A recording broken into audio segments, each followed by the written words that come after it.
Good morning, everyone. For the record, my name is Tania Fernandez Anderson, the District 7 City Councilor. I am the Chair of the Boston City Council Committee on Ways and Means. This hearing is being recorded. It is being live streamed at boston.gov/city-council-tv and broadcast on Xfinity Channel 8, RCN Channel 82, and Files Channel 964. The Council's budget review process to date has encompassed a series of over 30 budget hearings and working sessions beginning in April and ran to June, culminating in an amended budget passed by the Council on June 8th. Pursuant to the 2021 Charter Amendment, the Mayor then returned the Council's amended budget on June 15th and made modifications. As we work to finalize the FY23 budget, we continue to encourage residents to continue to engage in this process. We will be taking public testimony at various points through today's hearings. You can give testimony in person here in the chamber or virtually via Zoom. For in-person testimony, please sign up on the sheet near the entrance. For virtual testimony, you can sign up using our online form on our Council Budget Review website or by emailing the committee at ccc.wm@boston.gov. When you are called to testify, please state your name and affiliation or residence and limit your comments to 2 minutes to ensure that all comments and concerns can be heard. You can also email your written testimony to the committee at ccc.wm@boston.gov. Today's hearing is on Docket 0762, message disapproving the annual appropriation and tax order for FY 2023, Docket 0480, passed by the City Council on June 8th, 2022, Docket 0763, and Docket 0763, message and order for amended annual appropriation and tax order for FY 2023. A panelist for today's hearing is Jim Williamson, Budget Director, City of Boston, Johanna Bernstein, Assistant Director, Operating Budget, also Attorney Adam Cederbaum. You will please give us your official title when it's your turn to speak. Thank you so much. I am also joined today by my colleagues, Councilor Aaron Murphy, Councilor President Ed Flynn, Councilor Liz Braden, Councilor Kenzie Bach, Councilor Gabriela Coletta, Councilor Julia Mejia.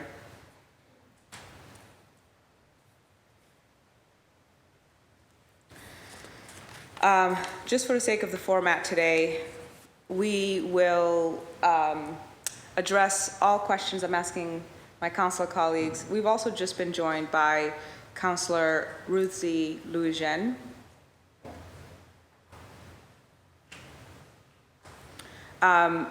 Just for the format, I'm asking that my colleagues address all comments to, or legal comments to Attorney Cederbaum before he has to leave. He is with us for an hour or so. Please. 11:30 if possible. Okay. An hour and 6 minutes. Thank you for giving us extra time. We appreciate that. So Attorney Cederbaum is accommodating us today out of schedule and a last minute request, and I appreciate that. Of course. And we hope that we can get our questions answered, and if not, we know how this rolls. We'll have to come back here. I just had some statements, and then we'll get right to it. I think I'll just use about 5 minutes of that 6 minutes, if you don't mind. So as chairs of on Ways and Means Committee, I can attest that the City Council went through a stringent and thorough process to come to the proposed budget that it unanimously approved of. This budget seeks to offer a plethora of preventative measures that will likely reduce crime, such as robust youth jobs program and enhanced mental health provisions, as well as provide the people of our city with the programs and policies that need to thrive amidst these difficult days in gentrification, inflation, and the ongoing pandemic. The dollar amount of the council's proposal, although all of a serious and highly worthwhile nature, only represent 0.6% of the mayor's overall $4 billion budget, or about many of these worthwhile endeavors can be founded by a reduction in overtime budget for the BPD.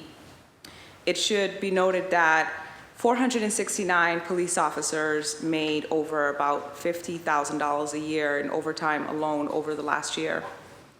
This amount is over $15,000 more than the average Roxbury residents make a year.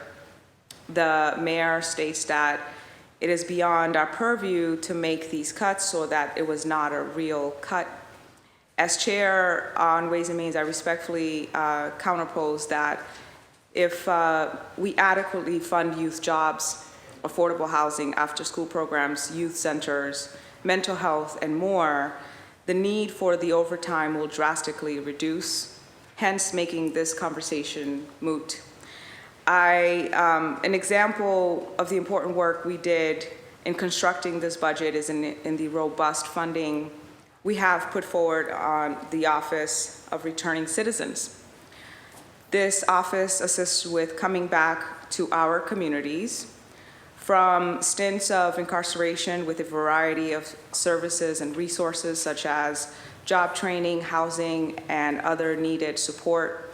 If we implement this, we will likely greatly decrease the rates of recidivism because our returning citizens will have much better chance of assessing a decent quality of life via legal means. This in turn would have the effect of reducing the BPD overtime budget over time, as it would result in a reduction of crime. Furthermore, there is a larger issue at play here that simply the monetary totals under discussion, than simply the monetary totals. At root, we are speaking of what kind of city we seek to become. Are we satisfied with a stale status quo that continues to empower the existing power elite, or are we on the quest to implement concrete, progressive solutions on behalf of the betterment of the masses of Bostonians? And if the goal is the former, then yes, let us quibble about technicalities over who can offer what and where laws properly emanate from. We can be more creative, but if our goal is the latter, then we are truly seeking the transformative alteration of our communities. Then we will not hide behind the procedure.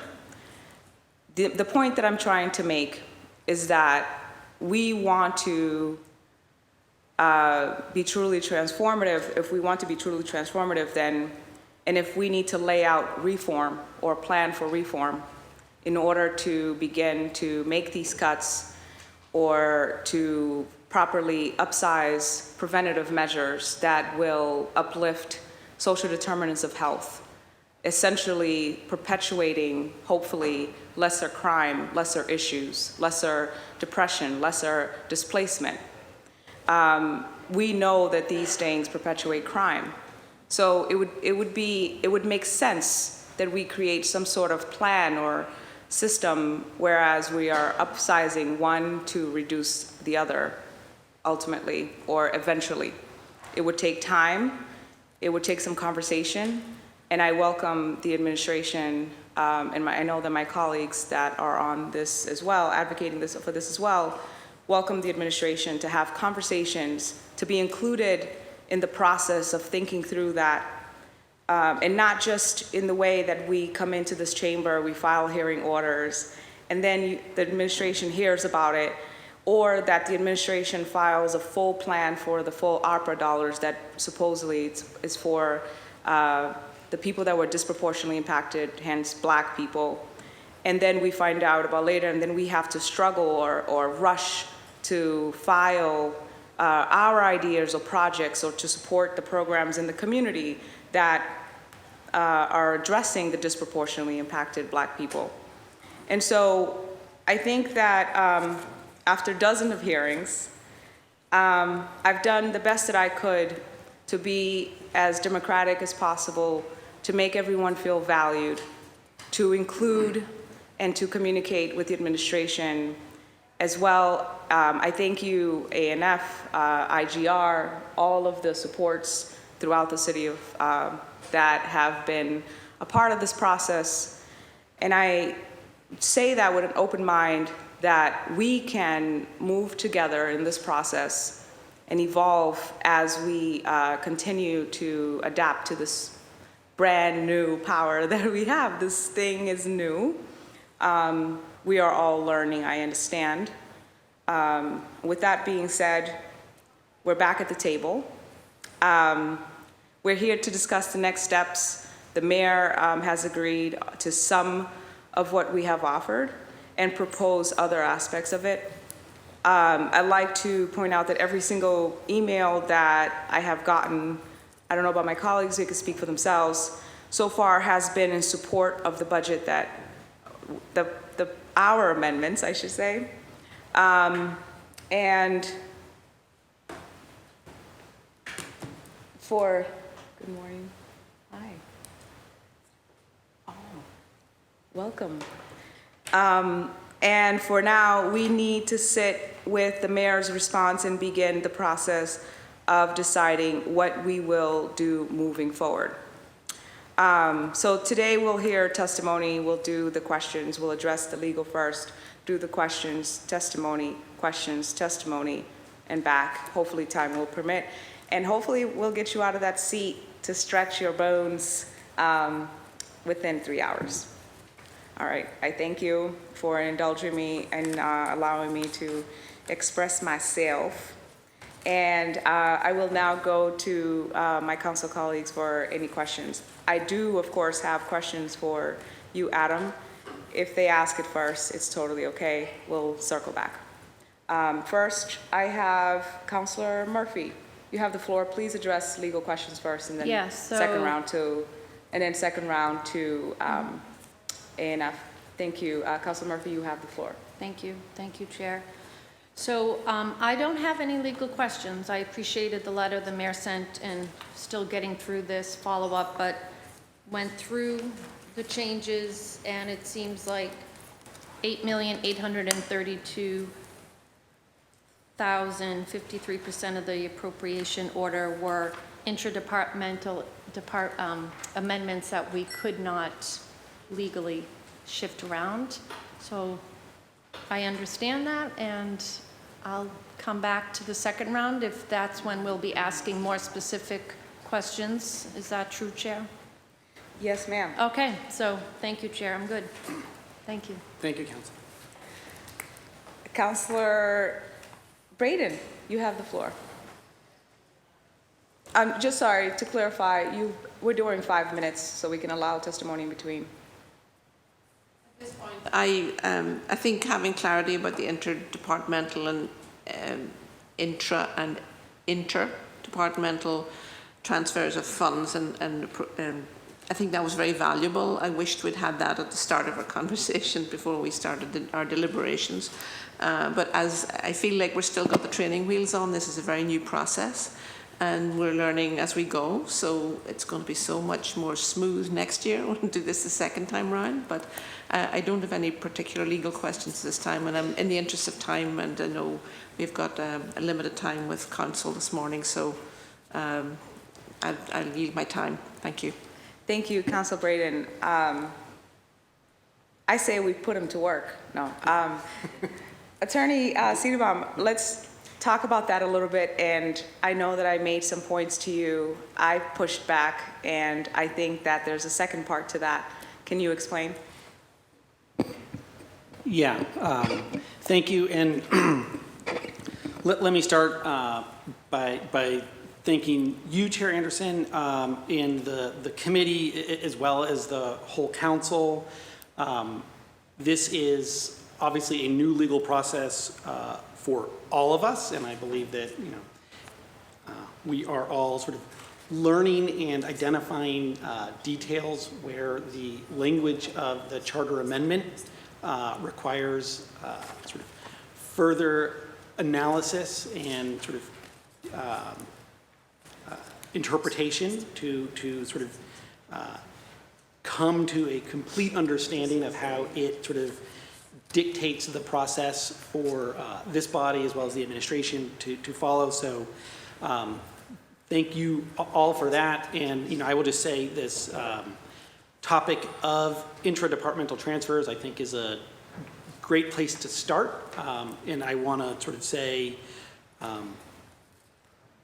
this is some guidance that I wish we had been sort of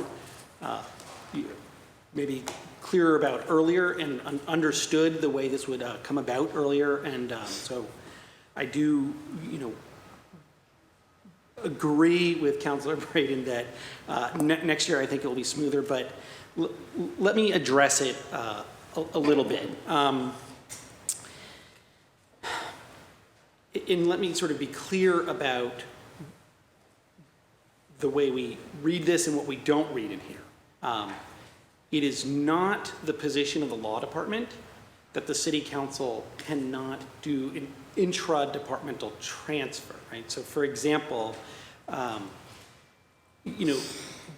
when appropriating money, if the money happened to come from somewhere else that happened to be in the department, it is our reading that that would be okay. So, for example, if you moved money from a personnel line and said like, hey, there's too much personnel in this department, but we actually think that in order to sort of carry out the work of this department, it needs more funding for a certain grant program or like to acquire some sort of outside service for the city, and the money was moved between lines, or sort of redefined, like appropriated to something. It is our position that that is within the authority of the council and sort of, I think, provided for by the charter amendment. In this case, the intra-departmental amendments that were set forth in the appendix didn't reflect any change in the sort of appropriation order, like the amended appropriation order that the council created. And for that reason, it reflects essentially a determination that there is funding here to do this thing, right?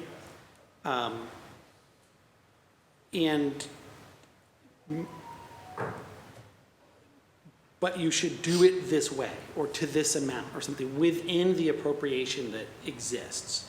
And that last part sort of is verging into sort of telling the department head, move personnel to this place. And those are sort of executive policy decisions that lie with the executive. Also, they're not the same as sort of moving an appropriation, right? There's no choice about where the money came from, so it's not an appropriation, it's just sort of a directive. Put more emphasis on enforcing this law in this neighborhood. Those are perhaps like reasonable executive policy decisions or reasonable policies, but they're not, it's not an appropriation. So, If I may. yeah. So when I, the chair, met with ANF or IGR, I think that we were under the understanding that a footnote of we're highlighting this or we are essentially advocating for this thing, that was okay. That's one thing, and not giving directives rather than creating a footnote saying these are suggestions or priorities or advocating for a thing. And the other part is that we understand that some of those things are appropriations that we were making recommendations for or prioritizing. But then there's the other part of it, that these are new monies that we are now bringing in to the department, and we are creating a line item for that new money. And it has not been appropriated, rather we're creating a new line item. And I think there is where I'm wondering then, how is that, if the money wasn't there and it's not appropriated yet, or it wasn't a part of the original budget, how is that interfering with executive power? That is a fair question, and I will step back from it and say, I might have to defer to the dollars and cents experts on this. It was my understanding that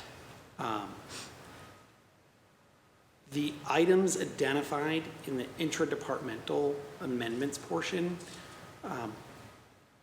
did not translate into changes in the tax order. So let me think of how to say this.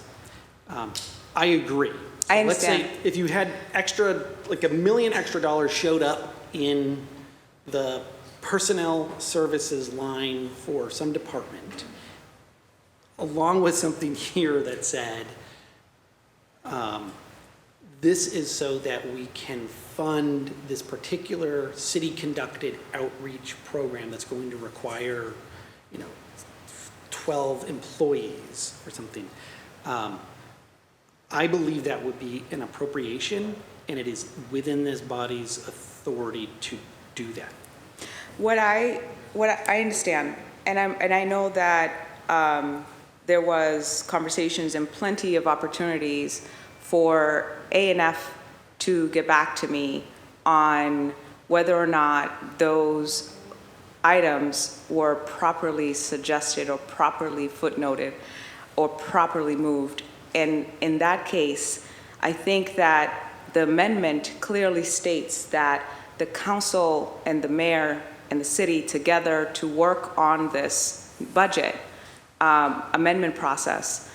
And what I am suggesting is that moving forward, that before a response to the media, before to the press, before any of that, in that process, in this spirit of doing, in the good faith, that we would communicate with each other, and that you would say, right here, correct that, or right here, we said you could do it that way, but we are coming back to say, do it differently because we just discovered something else. We are all learning together. So in good faith, I moved this process in a way that we can all feel valued and work collectively. The idea of this new amendment, as I'm understanding and learning, is that it's supposed to be a collaborative process. And I've been asking and I've been making myself available. And so to respond without coming back in that good faith and saying, hey, right here, let's talk about that. When A&F or I should just say the administration had the spreadsheet ahead of time, then that's where they could have made corrections and spoke, you know what I mean, and went back and forth. So we're past that now, and I found mistakes, or at least that I think created some sort of abstract process to the way that the administration filed the response, the override, or the veto or rejection, and the second docket, the actual recommendations. And we talked about this, and I want to be very clear that in good faith, I said a mistake, But I understand that the language connects, and you explained that so beautifully, that the language connects and specifies that this is all one thing, one change, rejection and recommendation, although it's filed in 2 dockets. So I want to continue to behave that way with the administration and say, in good faith, I'm coming to you and that's a mistake, and would like that to be reciprocated. Because we cannot continue with a participatory or collaborative process unless we are honest, unless we give the people the truth. In the process, we have to do that internally, and then we have to do it so that we understand that, and it's okay, because there's no need for judgment. But if we are all focused on the end goal, which is giving this process and doing it as the best that we can as we're learning. And I'll stop there and go to Councilor Bach, if you have any legal questions.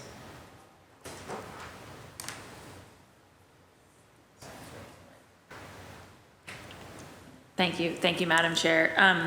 I want to thank Corporation Counsel for being here. I will just note that this is the first time he's joined a hearing in my 2.5 years on the council, and I know that I think maybe the law department's budget hearing once, but and I know that, like, in general, that the law department has had a policy of not coming to our hearings, and so I appreciate that with these important legal questions and your request, Madam Chair. The Corporation Counsel is here, so thank you. And I mean, the memo answered a lot of my questions. I think I would just echo things that you've said and that Councilor Braden said. I think obviously it would have been better to have this clarity on the interdepartmental point sooner. And you know, I do think it's convincing, but I think, like, obviously we as the council would have drafted our order differently had folks been thinking that way. And then I also think that to the chair's point that that the way that the return docket was filed was not optimal, although I understand the point that it was how the clerk directed it to be done. But I just think that, yeah, like you said, everything is going to have opportunities for improvement and clarification next year. I think that I think like all of my questions though were answered. I would say that definitely just I want to sort of corroborate from a legislative intent perspective that definitely when we were talking about the charter amendment, the idea that this volley would go back and forth and then would be concluded before the fiscal year started on July 1st was definitely the thing contemplated in all of our conversations. I talked extensively to Councilor Edwards about that at the time that she was drafting, and that was definitely because part of the whole point was to give the council ways to actually change the budget without having it all be the all or nothing nuclear button of the 1/12 budget. So it was kind of creating an alternate track. So I just wanted to agree with that. But I don't think, Madam Chair, that I have further questions. Thank you, Councilor Braden. Councilor Coletta, you have the floor. Thank you, Madam Chair. And thank you to the Law Department and others for being here. I look forward to working with you. I think this is the first time that I'm meeting with you, so welcome. I just want to shout out to Charlestown residents that are here as well to advocate for their community. So thank you so much for being here. So as it's been mentioned before, we all are adapting to this new process. And having been a former staffer for now Senator Edwards, this charter amendment is near and dear to my heart. So I'm fully invested in ensuring the spirit of the amendment is maintained and the will of the voters to give us this new authority is upheld. And so when this question of intra-departmental transfers came up, I thought, okay, no, I'm not a lawyer, but this just doesn't feel right, given the new authority that was passed by the voters. So for me, this is your interpretation. We just got this, I think, 8:30 this morning. We had asked for it last week. So we didn't get a chance to vet it. I haven't gotten a chance to vet it fully. So, I'm still going through it. I will have more questions, but I think for me, My question is around executive direction. And so just in your own words, would you be able to describe your interpretation of executive direction? And then also, how is interdepartmental transfers from the council different than that executive direction that you reference in the memo? Sure, thank you, Counselor. And yes, this is the first time we're meeting, so good to meet you.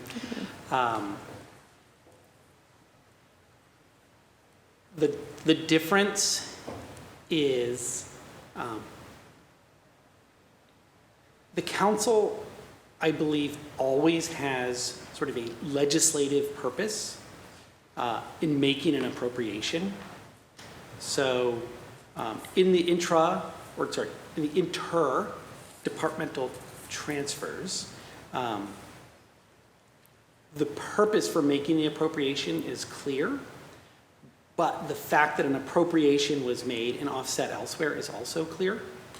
In the the purpose in wanting funding is clear, but it's not as clear that there's an appropriation being made for this thing and offset from another thing. And that is I think the sort of the core act of appropriation here, right? The council appropriates the funding. The department head, at the direction of the mayor, executes. So let's be clear, what about when there is money to offset it? So when there's money moved to offset it, that movement, I believe, is an appropriation, and that is within this body's authority. Thank you. So, yeah, I understand that there might be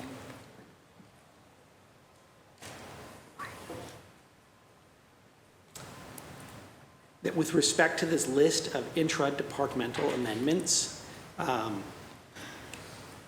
there might be disagreement or something about whether one of them had new money in it from somewhere, and I don't know all the budget lines. I think if there was a new budget line or new money in a budget line, I agree, that would be an appropriation. And I think this body being sort of clear about why it's appropriating makes perfect sense, and that is within this body's authority. So it's really the sort of I guess what I would say is it's sort of where an appropriation is not made, where no sort of money is moved somewhere and hey, here's funding to do this, it really just becomes an expression of, hey, within this already appropriated funding, this is a real priority. You should do this. And I think it's appropriate for the council both now and throughout the year on behalf of your constituents to continue to sort of push department heads to ensure that services are being delivered in a manner that's responding to constituent needs. It's just our interpretation is that without that appropriation, it's not something that can be sort of approved or disapproved as a budget matter. So in fact, right, let's take, for example, some line where this doesn't make a change to the line in the mayor's returned amended budget doesn't make a change to a line. It's sort of, it just, nothing has happened to it. It hasn't been accepted. It hasn't been rejected. It's just, it just is, nothing has happened on the appropriation front. Can I just get specific on one thing, Chair, on that, just for clarification? Yes. So for example, something that I proposed is from BTD. So I proposed more enforcement officers in the enforcement line item, right? And this is just me trying to understand and clarify. So I proposed more enforcement officers in East Boston because we need more. From the commissioner's office line item, right? Is that, for me, that is offset and that does have purpose. So I guess I'm just struggling to understand how that would be different. So understanding is there was sort of a directive, take a certain amount of money and use it to put more parking enforcement officers in East Boston. I do not believe, and perhaps I'm incorrect, that the thing we would not fund was identified within that directive. So that leaves it to the commissioner to sort of figure out, okay, you know, it's already the commissioner's job to ensure that the parking clerk is deploying parking enforcement personnel throughout the city in a way that sort of balances different neighborhoods' needs, you know, overall staffing, you know, all the things that you have to balance when making that set of decisions, which I'm not, you know, familiar with enough to give good examples of. And we're telling the commissioner, all right, add 2 people here, but we're not actually providing a new source of funding for that, or telling the commissioner where those 2 people come from, or something like that. So I think that's when we're sort of, you know, we've moved into not sort of appropriating money for something for the commissioner to go get done, but instead telling the commissioner, when you're doing this job of trying to get the parking rules enforced throughout the city, put 2 more people here and just kind of, like, within your discretion, figure out where they come from. And that's the part that is more executive in nature. So that is why with that particular example, Okay. you know, unless, you know, maybe $80,000 was added to that, but it was my understanding that it was not. So that's why we would view that way. Thank you. Thank you. Thank you. I'll leave. Councilor Mejia, Councilor Braden, I know that you have follow-up questions. Is it one question before we get to Councilor Mejia, if it's okay with you? Okay, You let me go. you have the floor. Thank you for being here. This is a novel experience to have someone from the law department here. This is great. So, because the challenge we have as councillors is that that the council may not retain our own council, and because that would constitute reorganising the law department, which is under the control of the mayor. So what is your view on council and advice the law department should provide to the council, and what times would that be appropriate? Can I respectfully ask to not answer that today? Because I think this would be like a long It's a and bigger question. involved conversation. Okay, we'll put that to the side then. Can I pause though and say, sort of in response to that, in response to you pointing out this is a novel experience, I agree, and part of it is the practice and the preference of the law department to not sort of do legal advice in this manner, because it's very difficult to provide sort of legal advice off the cuff and sort of publicly in a way that you can't sort of be nuanced about, or sort of maybe say, like, you know, by the way, you don't do this or that. So that I agree, it's a complex relationship. It's one that we are very interested in continuing to sort of make efficient and understand. But I just want to sort of say that the reason Can you submit your response in writing, please? yeah. That would save some time too. Thank you. Yes. But let me just say one last thing, please, Chair, if you don't mind. The reason I, despite all that, wanted to be here today was because I understand that this is a new process, and like it's like a really, everybody's put on this really tight timeline. So that's why I came, because I understand that we're all on a tight timeline. So Thank you. Thank you, Madam Chair. So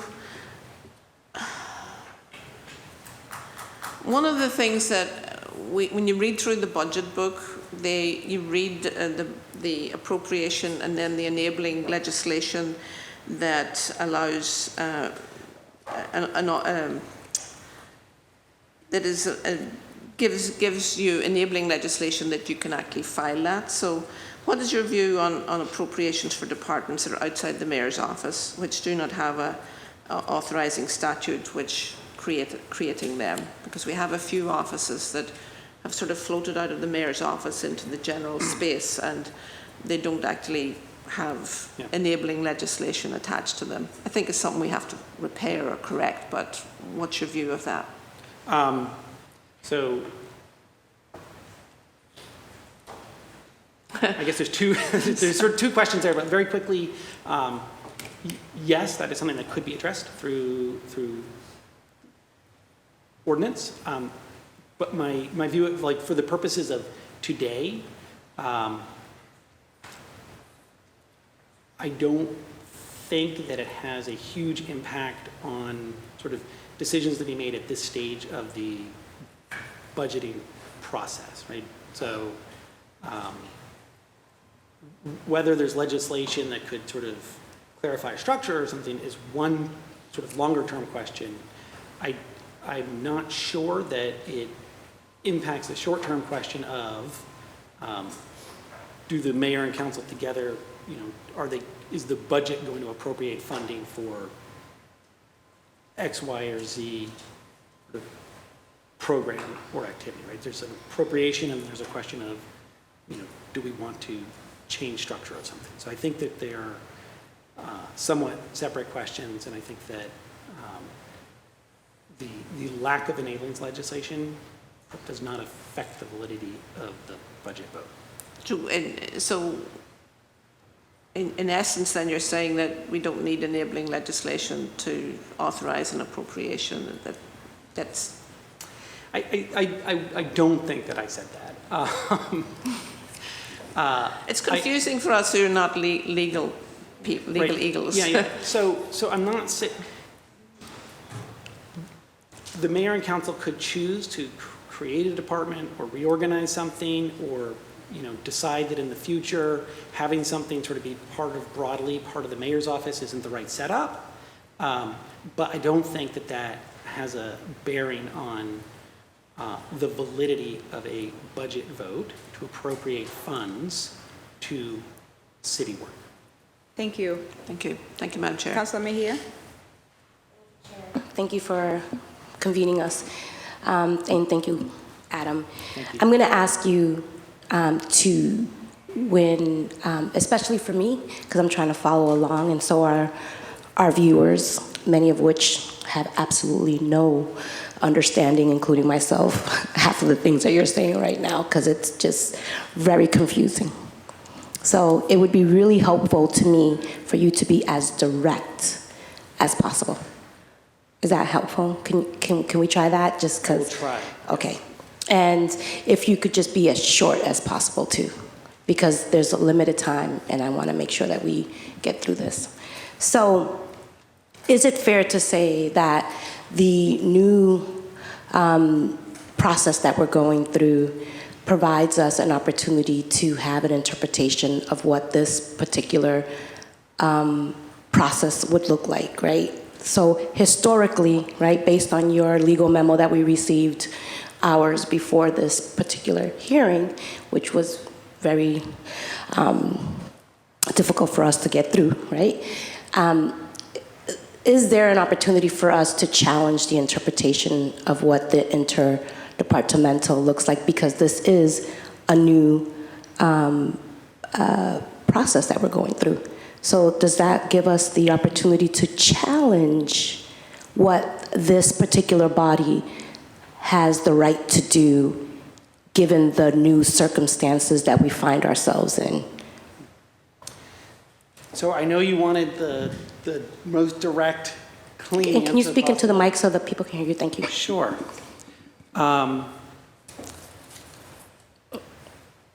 I can only answer things that I know, and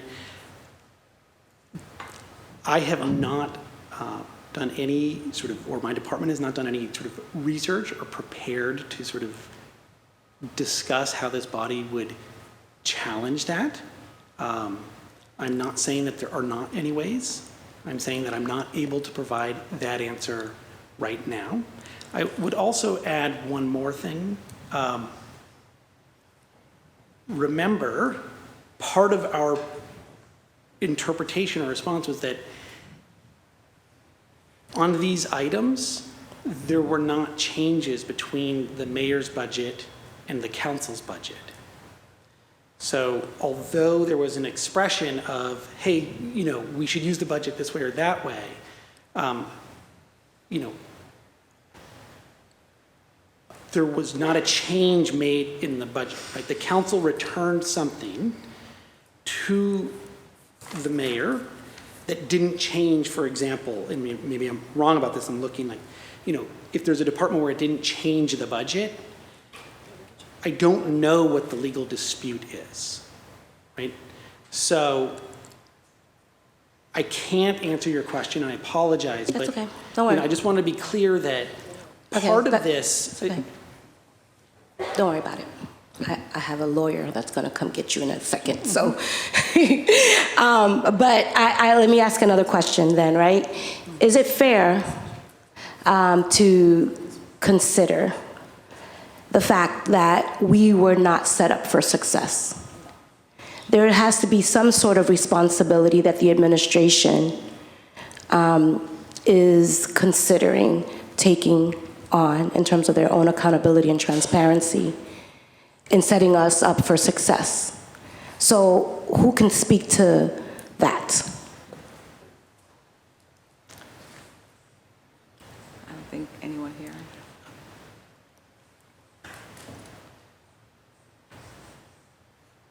I agree with the general concept that we should all be sort of working through this and sort of being clear about who can do what. I don't know. Who's accountable? Yeah, I you know, I apologize. I that is not something that I can speak to. Who can speak to it? You know, Counselor, I don't know in the sense that I'm not sure that the council wasn't sort of, you know, I think that it's a political question that the. It's not political. Well, so you just you know, respectfully, it's not something that I feel qualified to Okay. opine on. So just one more comment, Chair, is that okay? Yes. So this is really not about politics. This is really about how do we make this process better in good faith, right? So if the goal was for us to have the will of the voters reflect our process, then there should have been some sort of briefing or some sort of expectations or something, right, legally, right, for us to be able to shepherd us through this way in a way that was going to set us up for success. In many ways, it feels like we have been set up to fail. And now there's a budget that has been returned to us. And it seems to me that we are utilizing legal terms and things that make it very complicated for folks. And it's just unfortunate. I'm not gonna continue to harp on it, but I do believe that there is something for all of us here to learn, and there also is a reason why people don't trust government. And this is what it looks like when we do things like this. So I just want to name that for the record. And I yield the time that I do not have left. She yields it, Chair- but there's no time. Chair, can I say one thing? Or Are you going to give us another 10 minutes Yeah. beyond 10, Yeah. 11:30? Please? yes. 11:40 Of course, is okay? of course. Then you can say something. No, I'm kidding. Thanks. Counselor,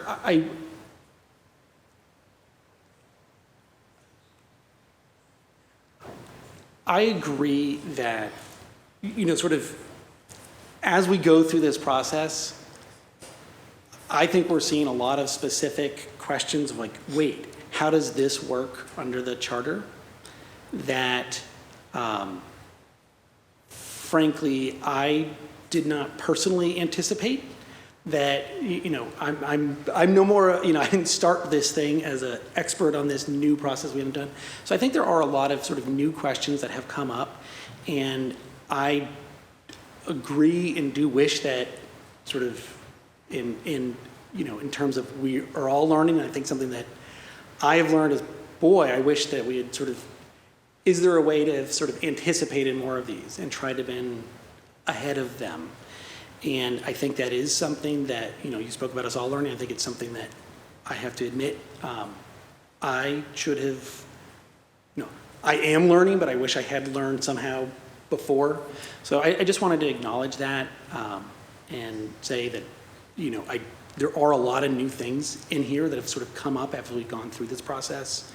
And I agree, and I wish that, you know, learning now what knowing now, I wish that I had sort of known, hey, this, and this thing are going to be sources of confusion, and we should get ahead of them. So I just wanted to acknowledge that. So.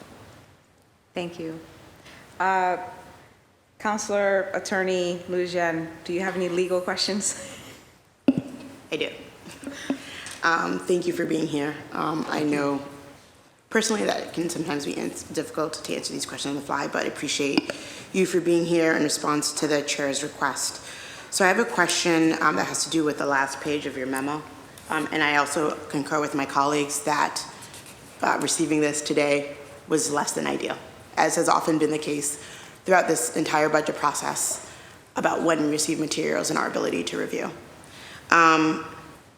The question about what the mayor herself is able to do, when we look at the comparison, so when we look at the comparison of what her initial proposed budget was and what was sent back, we see increases in offices that were not accounted for, that we actually as a city council did not recommend any additions or changes to, right? In the process that is outlined in the amendment, that ability to do that is nowhere to be found. So what is the source of that power to return a budget to the city council post amendment that includes increases that we did not approve or, you know, suggest or recommend? Yeah. The source, I believe, is just the city charter amendment itself, where it says the mayor may modify a budget approved by the council by returning it to said council with amendments to any line item, provided that a vote of 2/3 shall be sufficient. For the record, what are you reading? Yeah. Oh, I'm reading I'm sorry, excuse me. Oh, sorry. Attorney Sitterbaum, for the record, what are you reading? I am reading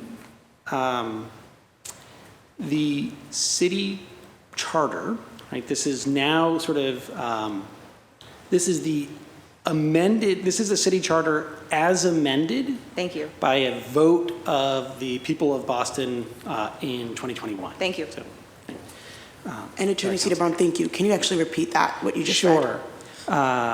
You know, the mayor may modify a budget approved by the council by returning it to said council with amendments to any line item, provided that a vote of 2/3 of the council shall be sufficient to override any budgetary amendments in whole or in part, or an overall budgetary veto by the mayor.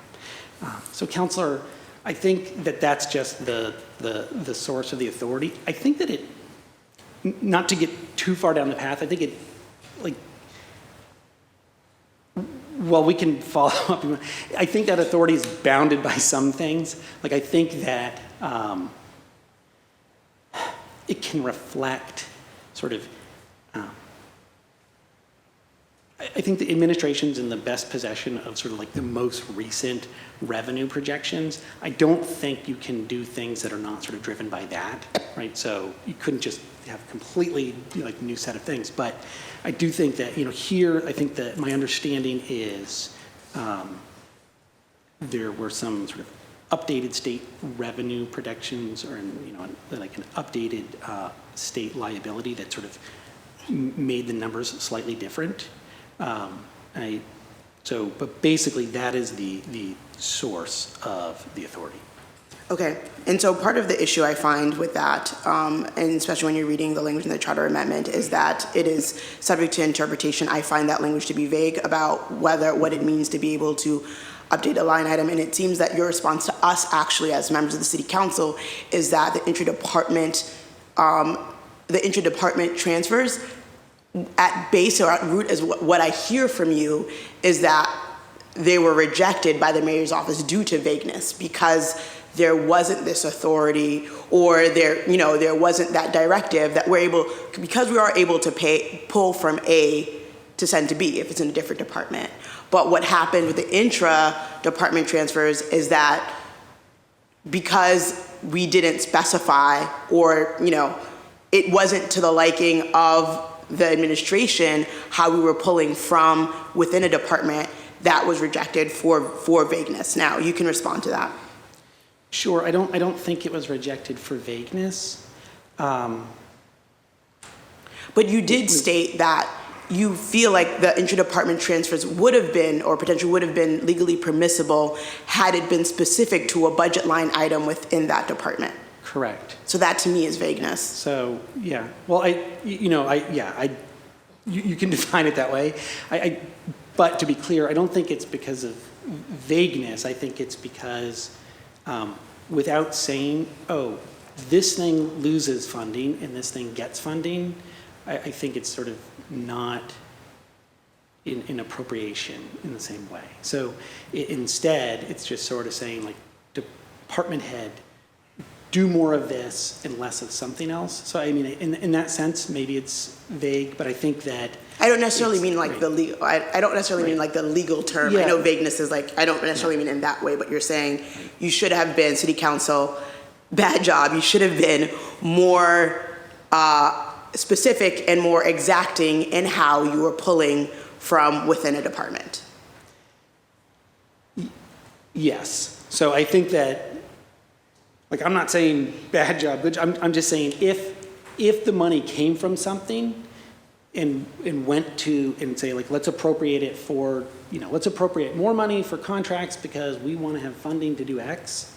I think that is an appropriation, and I think that if it happened to, if we happen to specify it comes from here and that happens to be in the same department, I do think that is within this body's authority. So. Okay, I'm gonna depart from this line of questioning, but I point that out because I do believe that this amendment that there are holes here, and I think your everything that you're seeing today shows that. But I think that the holes exist on both sides. When I received this, I was like, wait, where does all of this money come from?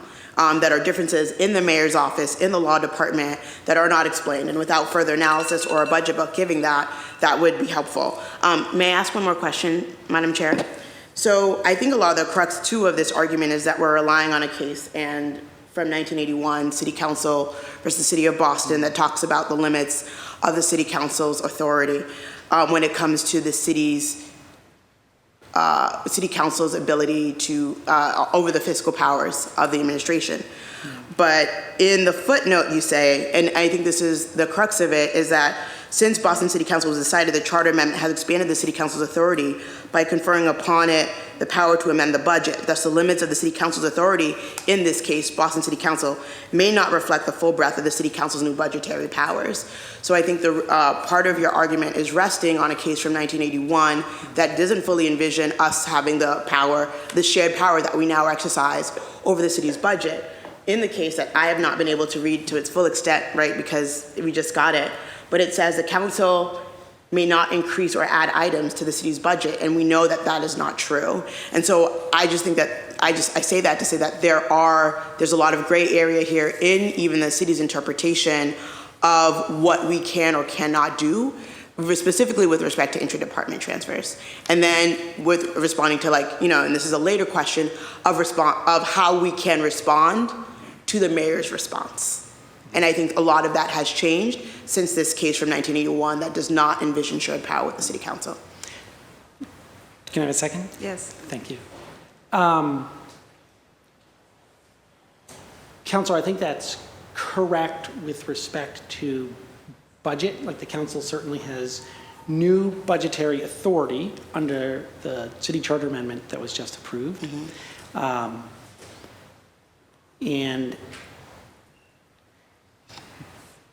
But I guess I'll say two things. Like, one, there are still divisions between the legislative and executive authority, right? There's still provisions in the city charter that say, like, the council's not here to conduct the executive or administrative business of the city, right? Like, that is the executive's function.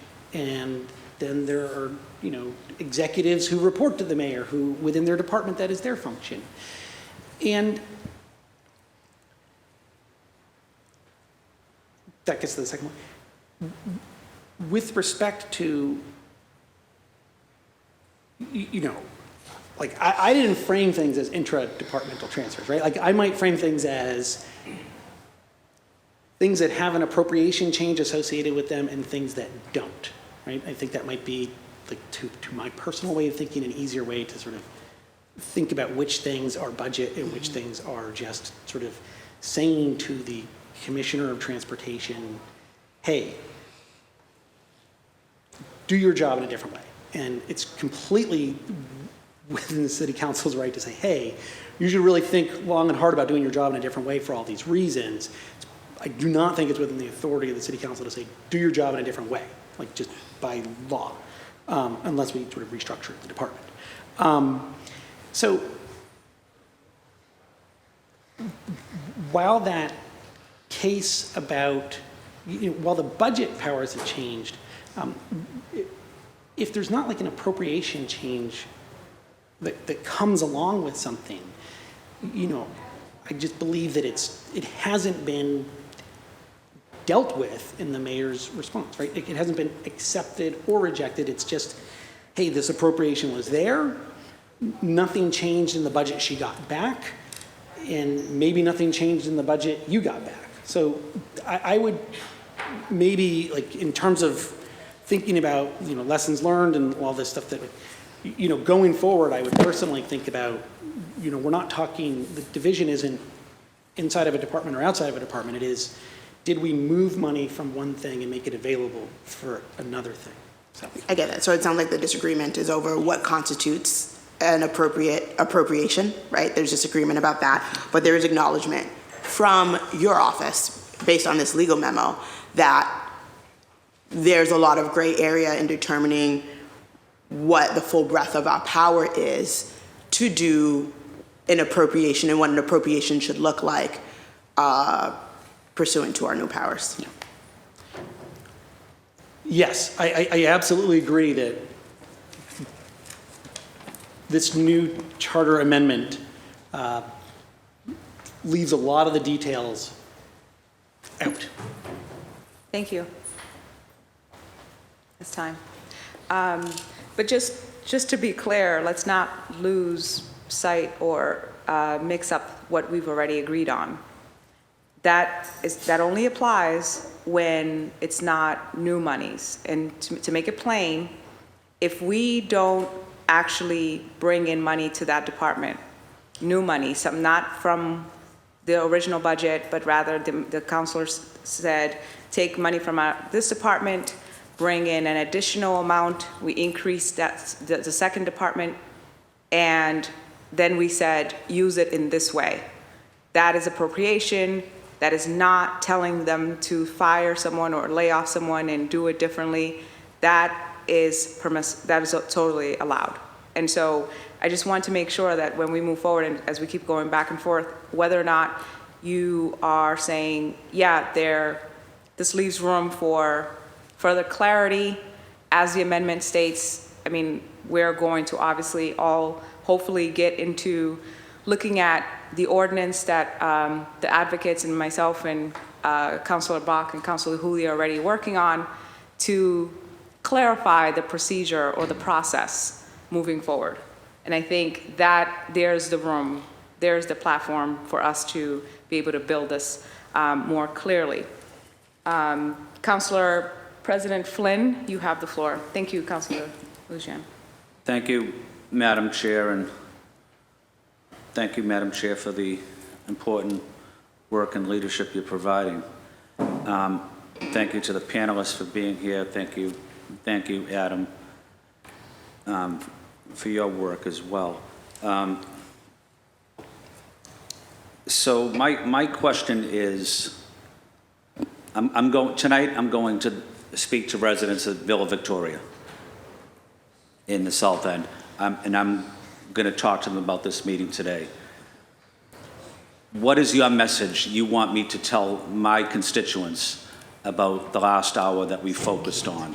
I need to explain that to my residents, to my constituents about this budget in your presentation. So what is the message that you're trying to relay to us, but also to the public, because it is being watched on television, and everyone goes to community meetings at night, 3 or 4 meetings at night, so we have an obligation to explain ourselves, what we're doing during the day, to our constituents. And again, have great respect for you, Adam, as you know, but just tell me what our message, your message is for my constituents, and what is your message today that I can relay to my constituents tonight? Thank you, Mr. President. First of all, I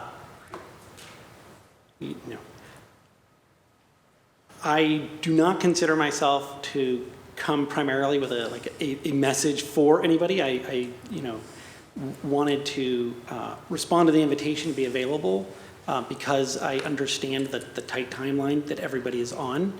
But in general, I think that sort of outside of some of the specific legal questions that are kicking around, I think that what I would see, or what I would say, is simply that I think that my role here is emblematic, that this body and the administration are working through this brand new process together. I think that this is a new process that, not only is it a new process, but it's a new set of powers.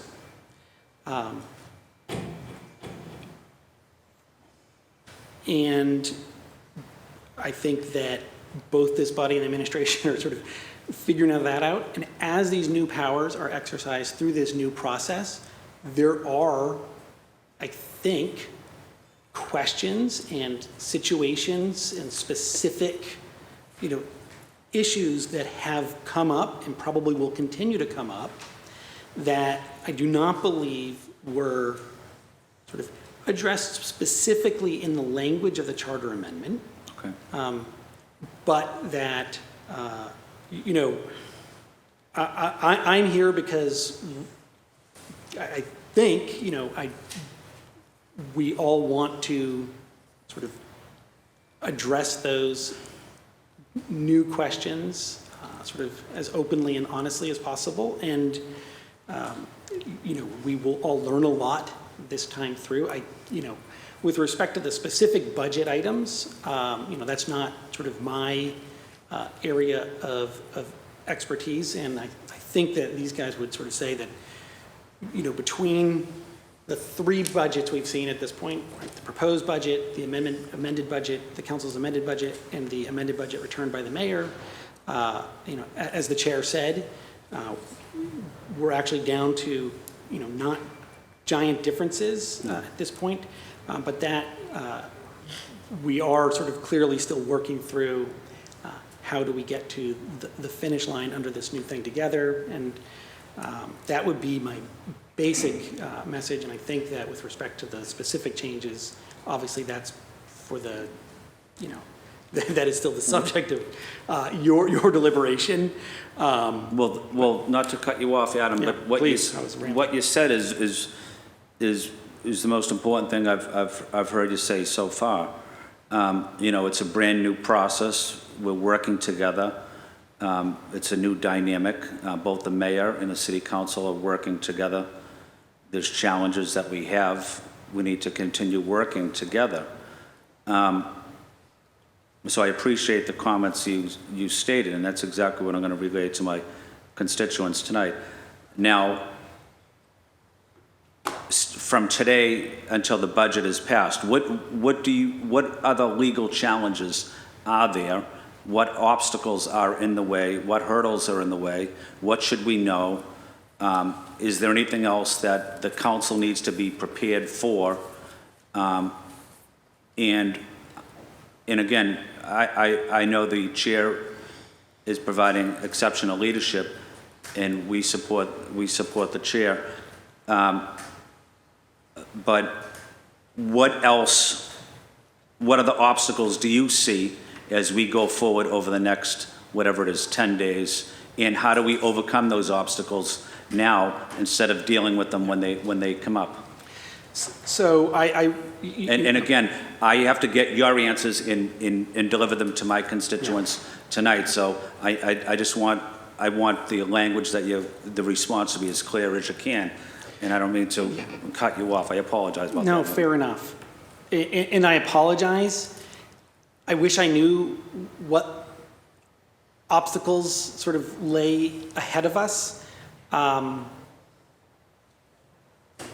I mentioned before, I don't.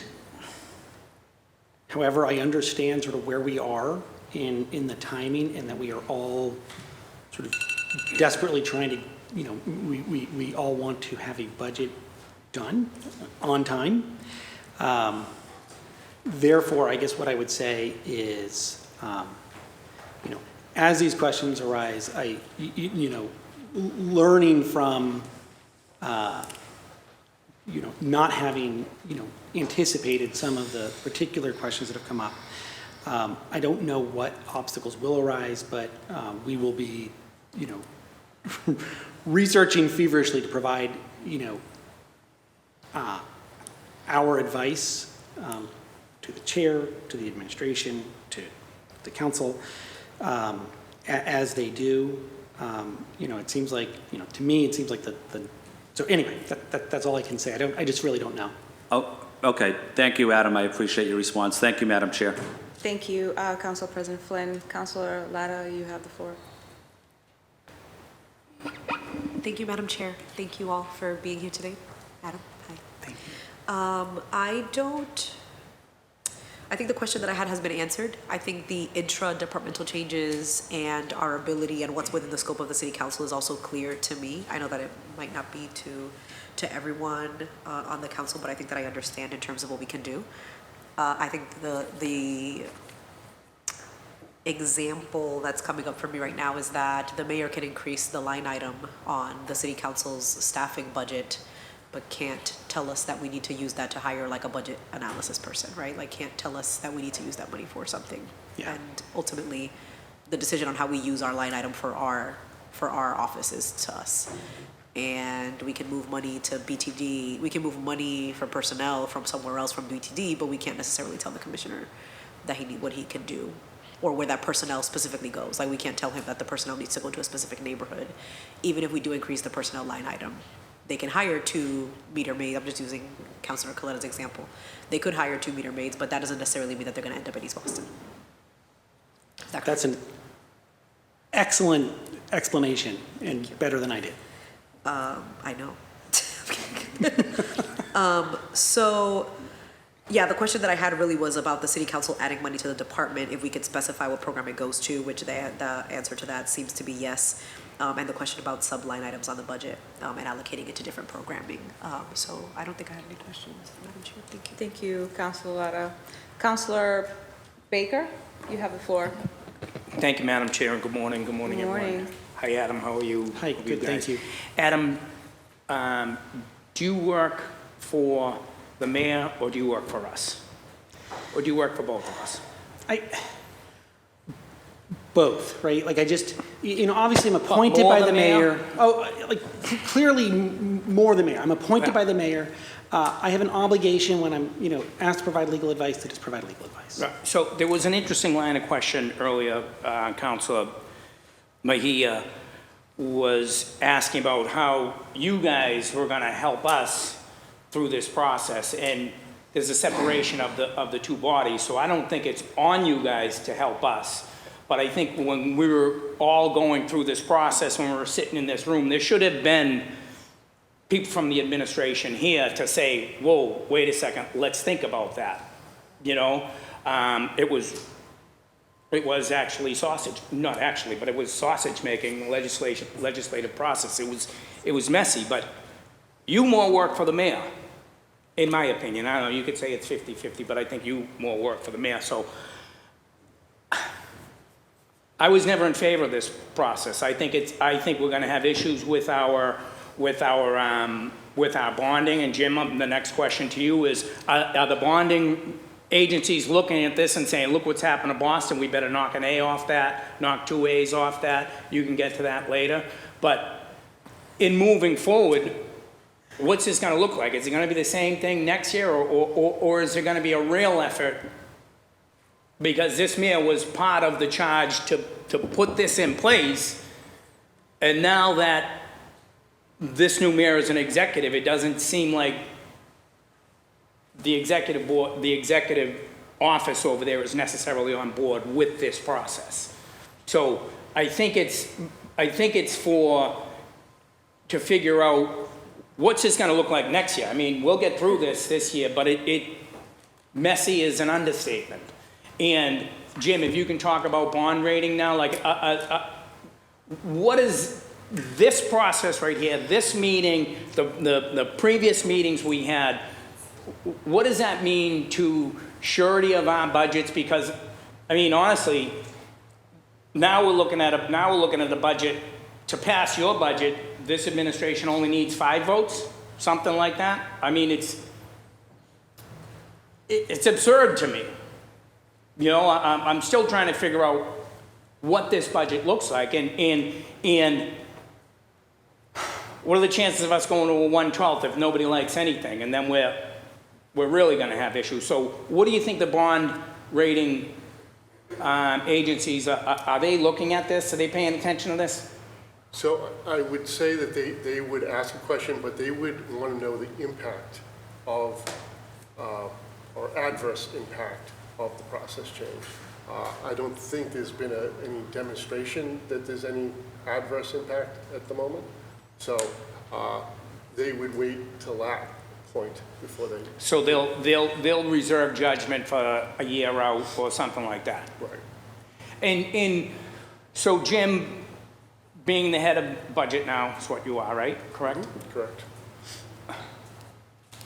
Why weren't you guys here when we were going through these amendments? Because I think there could have been some guidance there, because it felt, coming from a city department, knowing that if you have a good department head, that department head's gonna fight for what he or she thinks that they need in those departments, and for us to go in there and not really know what the needs are and start pulling from here and there. I mean, it was fun, but, you know, like, why weren't you guys there?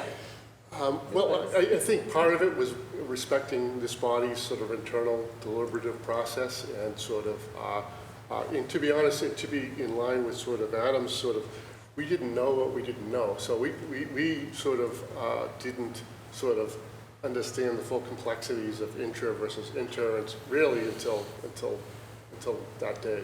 I think we saw a list of a shared list of projects that you guys were collaborating on. I think it was $20+ million, but we really didn't get a sense, or at least maybe it's just a lack of understanding, that they were structured in a different way, really. So. And so you're saying that we can't take from Public Works here and put into Public Works there, but we could take from Public Works here and put to, can you break that down into layman's terms for me? Yeah, I think in terms of, and I'm thinking of it like from an account structure thing, because, you know, you fall into being a budget person, sort of the structure of the budget is really a department, which is like a 3-digit code in our mind, and then it's broken up into categories of funding, so personnel services, contracted services, miscellaneous supplies, equipment, and those are sort of the rough. In fact, our state statute requires that the mayor authorize transfers within when you alter the tax order. And that's the structure of the tax order. So we clearly understood when there was movement between those groupings. You say, oh, that's the desired intent, to appropriate dollars in this way. So, and we understand it, and the systems and the controls are in place based on that construct. Okay. I'm good, Madam Chair. Thank you. Thank you. Thank you, Councilor Baker. So just for us to be on the same page on that, when we sent over the spreadsheet, we did say where it was coming from and where we wanted to go. Right, right. And it also said whether it was personnel or whether it was contract. Yep, no. So, I mean, I think from looking at that, I mean, your like I said about, I think I said this about Councilor Bach, being that she knew the stuff. She was a nerd, but she was a nerd on crack. And so I'm going to say you're the numbers guy on crack. So you know the stuff in and out, and when you see it, you're like, oh, I get it. But you're saying it took time before you guys actually got together? Okay. Correct. And also just understanding how it laid out in the tax construct of the tax order. And so we really do appreciate it. I think you guys did a very good job and about sharing information in a format that we could use and stuff. But it did take time for us to understand it. And Okay, thank you. For the record, I have an adjective for all of you here. Don't feel left out. It's not just Councilor Bach. Councilor Bach is way more than just a nerd, and I want to make sure I'm clear on that. And so I want to, before you go, Adam, and I know you, Attorney Cedarbaum, I know that you have to go now, but before you go, let's do a summation of what we've gotten accomplished today. So I have the amendment to the charter here in front of me, and really quickly, I'm going to start at where it says at the very top, I am submitting would amend what would, I guess, the change I am submitting would amend the city charter only as to the municipal budget, which defines the structure for creation and approval of municipal budget and the relative authorities of the mayor and council to read as follows. And then we go into a creation and approval of municipal budget. The mayor and city council of the city of Boston shall hold budgetary powers together. We're clear on that. With the power to modify in whole or in part an appropriation order or an item within appropriation order. And that's clear, right? That we can move it in whole or in part or within the item, or an item within an appropriation order. I'm reading the words, and we always have to go to what the definition of what is said here, right? Amend the budget for Boston Public Schools consistent with the acts of 1936. And then it goes down to break down according to which acts. And just for the sake of time, then it goes clarify budgetary procedures and take such actions as are necessary to amend. And then we covered that there needs to be so much clarity, and that somehow it got to a point where I guess this feels like it needed to be continued, like there needed to be more clarity in terms of the procedure, in terms of all of these nuances that we're facing today, but also that in filing the ordinance, that's an opportunity for us to do that. And then approve or disapprove the annual budget for the city, accepting the powers to originate appropriation order, which shall be reserved to the mayor. And then we've discussed that. To further public engagement and democratic involvement in city spending, the city of Boston shall create by city ordinance an independent office of participatory budgeting with an external oversight board to create and oversee an equitable and binding decision-making process open to all Boston residents by fiscal year 2024, consistent with General Law, Section 44 and 53. The mayor, not later than the second Wednesday in April of each year, shall submit to the city council the annual budget of the current expenses of the city and county for the forthcoming fiscal year, and the mayor may submit thereafter such supplementary appropriation orders as they may deem necessary. We have no questions on that. No later than the second Wednesday in June, the city council shall take definite action on the annual budget. We did that, right? By adopting, amending, or rejecting it, we decided to amend, providing that the amended version shall not be for a higher total budget than the original proposed. We did that.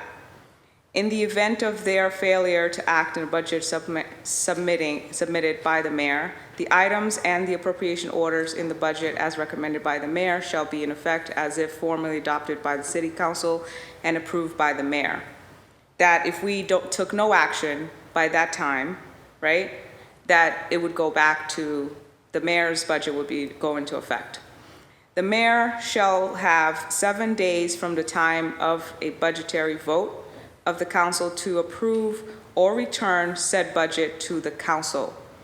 The mayor then did that, and then we had questions about finding the additional dollars. I think, what was it, about 13?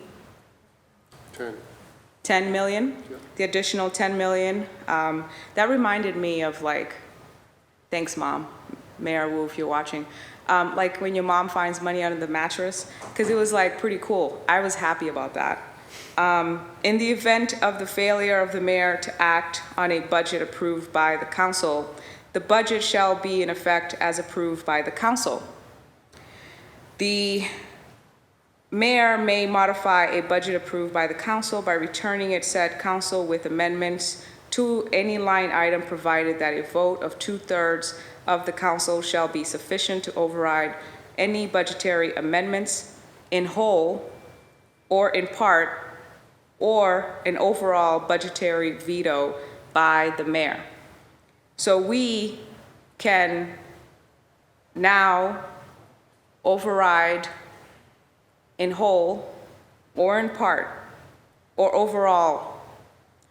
So, and I think that means, and then you can correct me or suggest, that we can now then go in one item by item, and either I can, as a chair, can recommend it to be overridden, to override with a 2/3 vote, or I can take two items and I can say these two together, or I can do it in whole.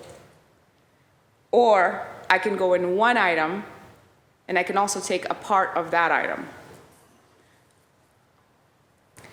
It shall be, I'm saying that I can recommend that we override a part of one item, not just a part of the whole. Not just, but a part of the whole as in one item. Sorry if that's confusing. So for those who are watching at home, if I have one dress, one skirt, and one pair of pants, I can either recommend that we override the entire dress, or the dress and the skirt together, or the entire wardrobe together, or half of the dress. It shall be the duty of the city and the county officials, when requested by the mayor, to submit to the mayor forthwith in such detail as the mayor may require estimates for the next fiscal year of the expenditures of the department or office under their charge. I'll stop there because then it's more detail about that. It doesn't say then, because what the questions that I brought to you was the way that it was filed in being two dockets, and people have questions about this, and I just want to clarify so that we can be on the same page. You filed as two dockets, and yes, we all agree that that was probably not we need more clarity on doing that better in the future. But it presented itself as though we could take action on docket 1 and take action on docket 2. That if we took action on docket 2 as a budget, the new budget, that essentially it would default to the charter rules, and then we could reject it or amend or accept. And if we rejected it, would we go back to the 60-day? Would it start all over again, the cycle all over again? Because the first docket is only offering to reject it, and the second docket is a new budget. But then I want you to explain that to the public, obviously people those listening, and for us here, where we are with that. And if that was a mistake, then so that we can be on the same page. And I'm interested in doing this in good faith and moving us forward, just to be clear. Sure. Thank you, Chair.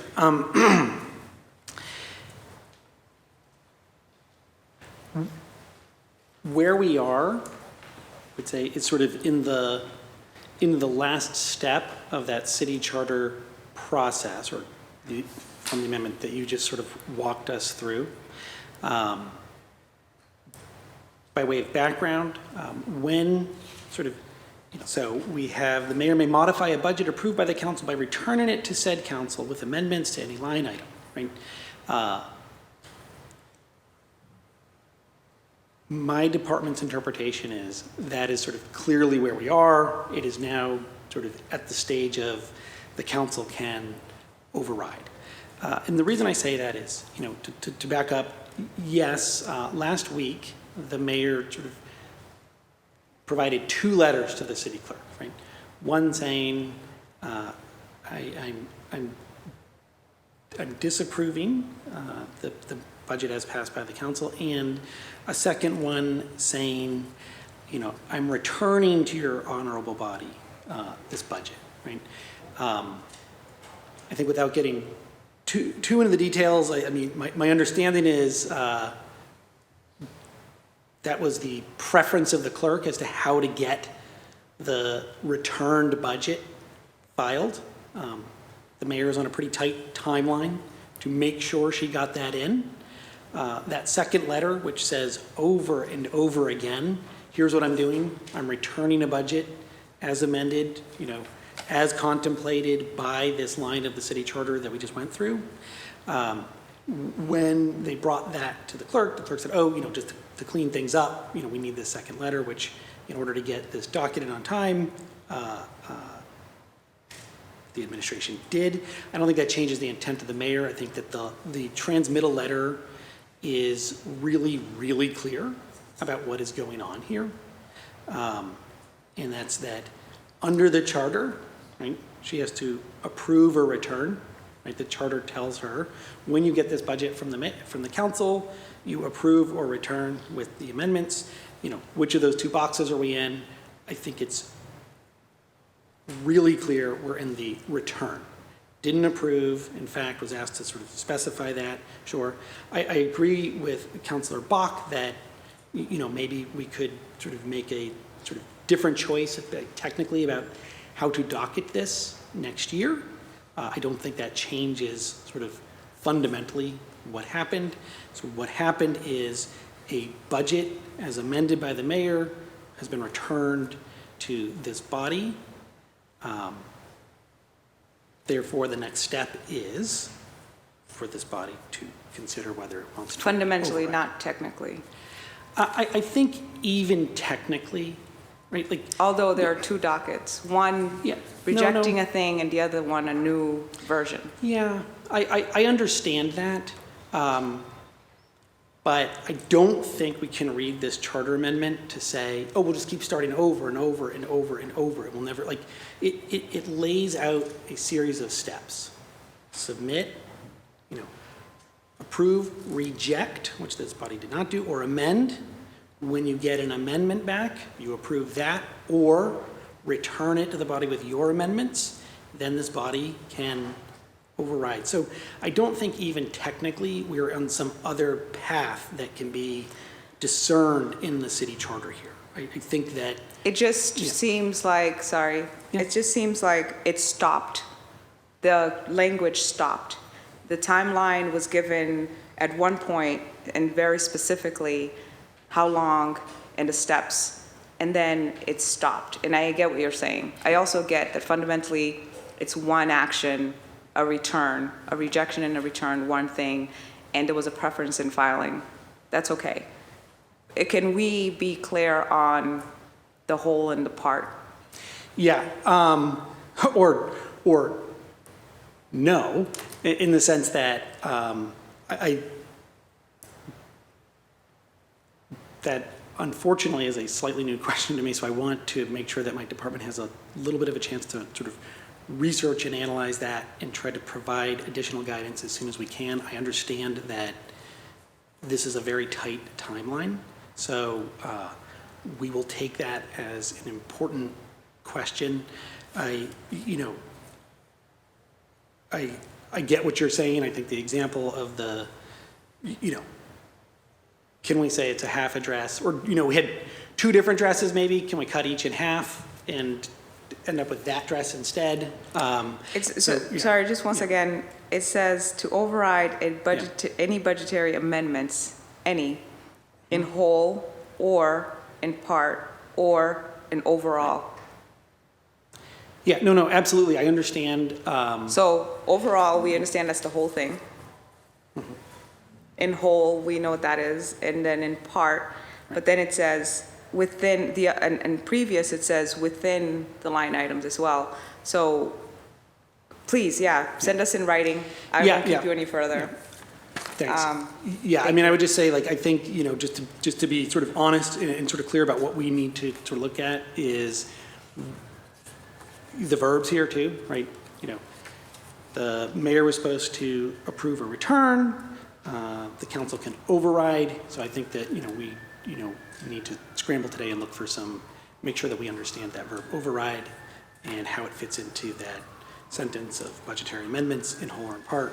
And I agree, we're always trying to make sense of all of the language that's in here.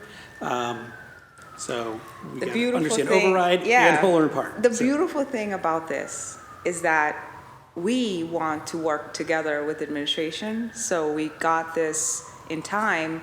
So I said, oh, then we need a conversation, and that's why we're here today. That's the beautiful thing, is that we say, oh, maybe the filing wasn't the best way, but let's talk about that. And I think that's the good faith, and I think that's the collaborative sort of working together, moving forward, holding this power together means.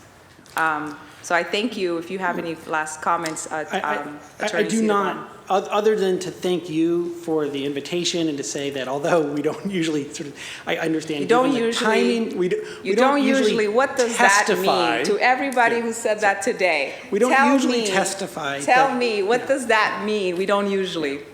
We can talk about it, but. But I like you. I want you so here. Anyway. If I invite you legally, I can have you here, right? I'm going to answer the same way I did when Councilor Braden asked. Please tell me legally. I cannot. Ask you to be here. No, we can come. Okay. It's not a great way to give legal guidance. You don't like it? Well, I sort of like being here, but it's not. It's not. It's not. For example, your last question. As a lawyer, I will continue to frustrate this body by sort of saying, until we research it or something, I just can't give an answer. I've appreciated this process. So, and I appreciate the invitation, and I appreciate everybody's patience and difficult questions and all the work that everybody has put in, including our really a ton of work, our budget team into this process, and I apologize for sort of taking so much of everybody's time today. You've been wonderful. I appreciate you coming and accommodating us. And thank you for your work. Thank you. And then just one last thing. My chief of staff is here, so if other questions come up, she will sort of be relaying them to the team in real time. So, thank you all very much. And Thank I you. apologize for having to run. Thank you. Thank you so much. Do we have public testimony? Thank you. We have at least just 3 people. Bear with us. We'll go to public testimony and then return and get to A&F questions. If we have Maddie Lee first, then Lori Radwin, and then Fatima Ahmed.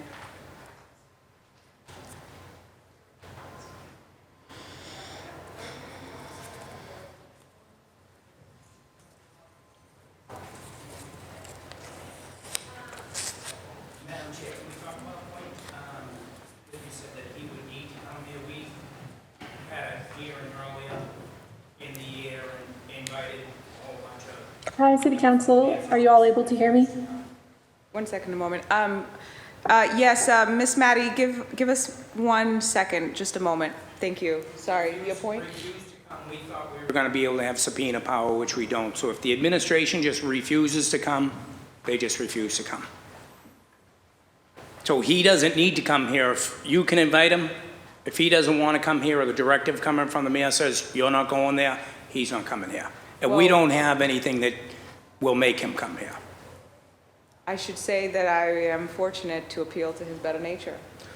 Good job. Thank you. Miss Maddie Lee, thank you so much for joining us today. You have 2 to 3 minutes to testify. Welcome. Thank you. Thank you so much.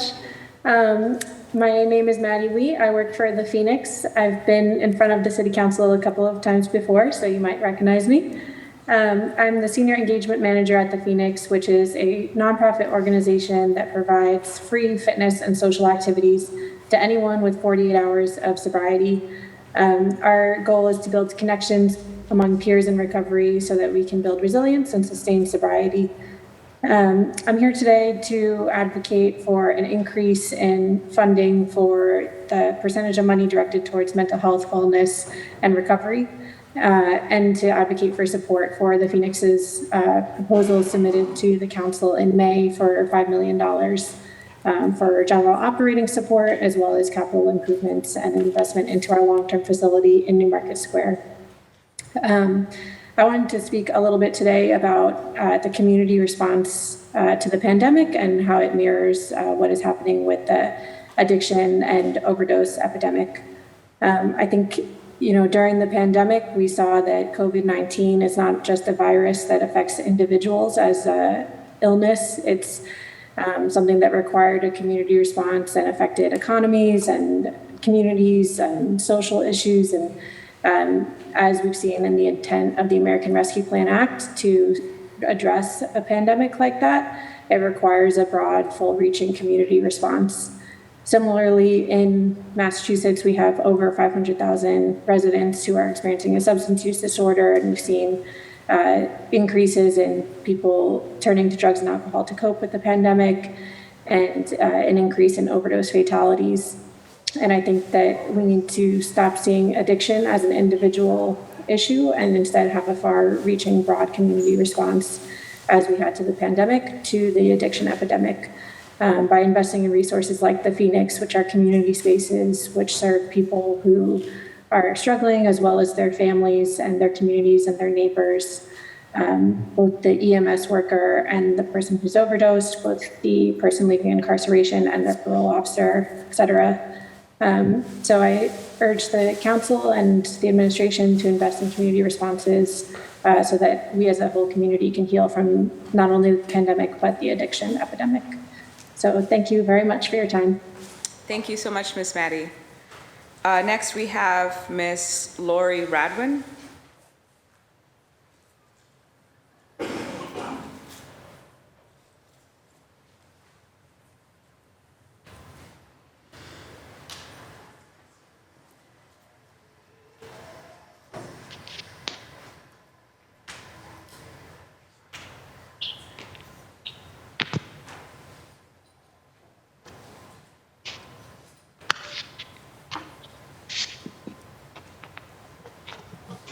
Ms. Radwin, are you with us? I'm right here.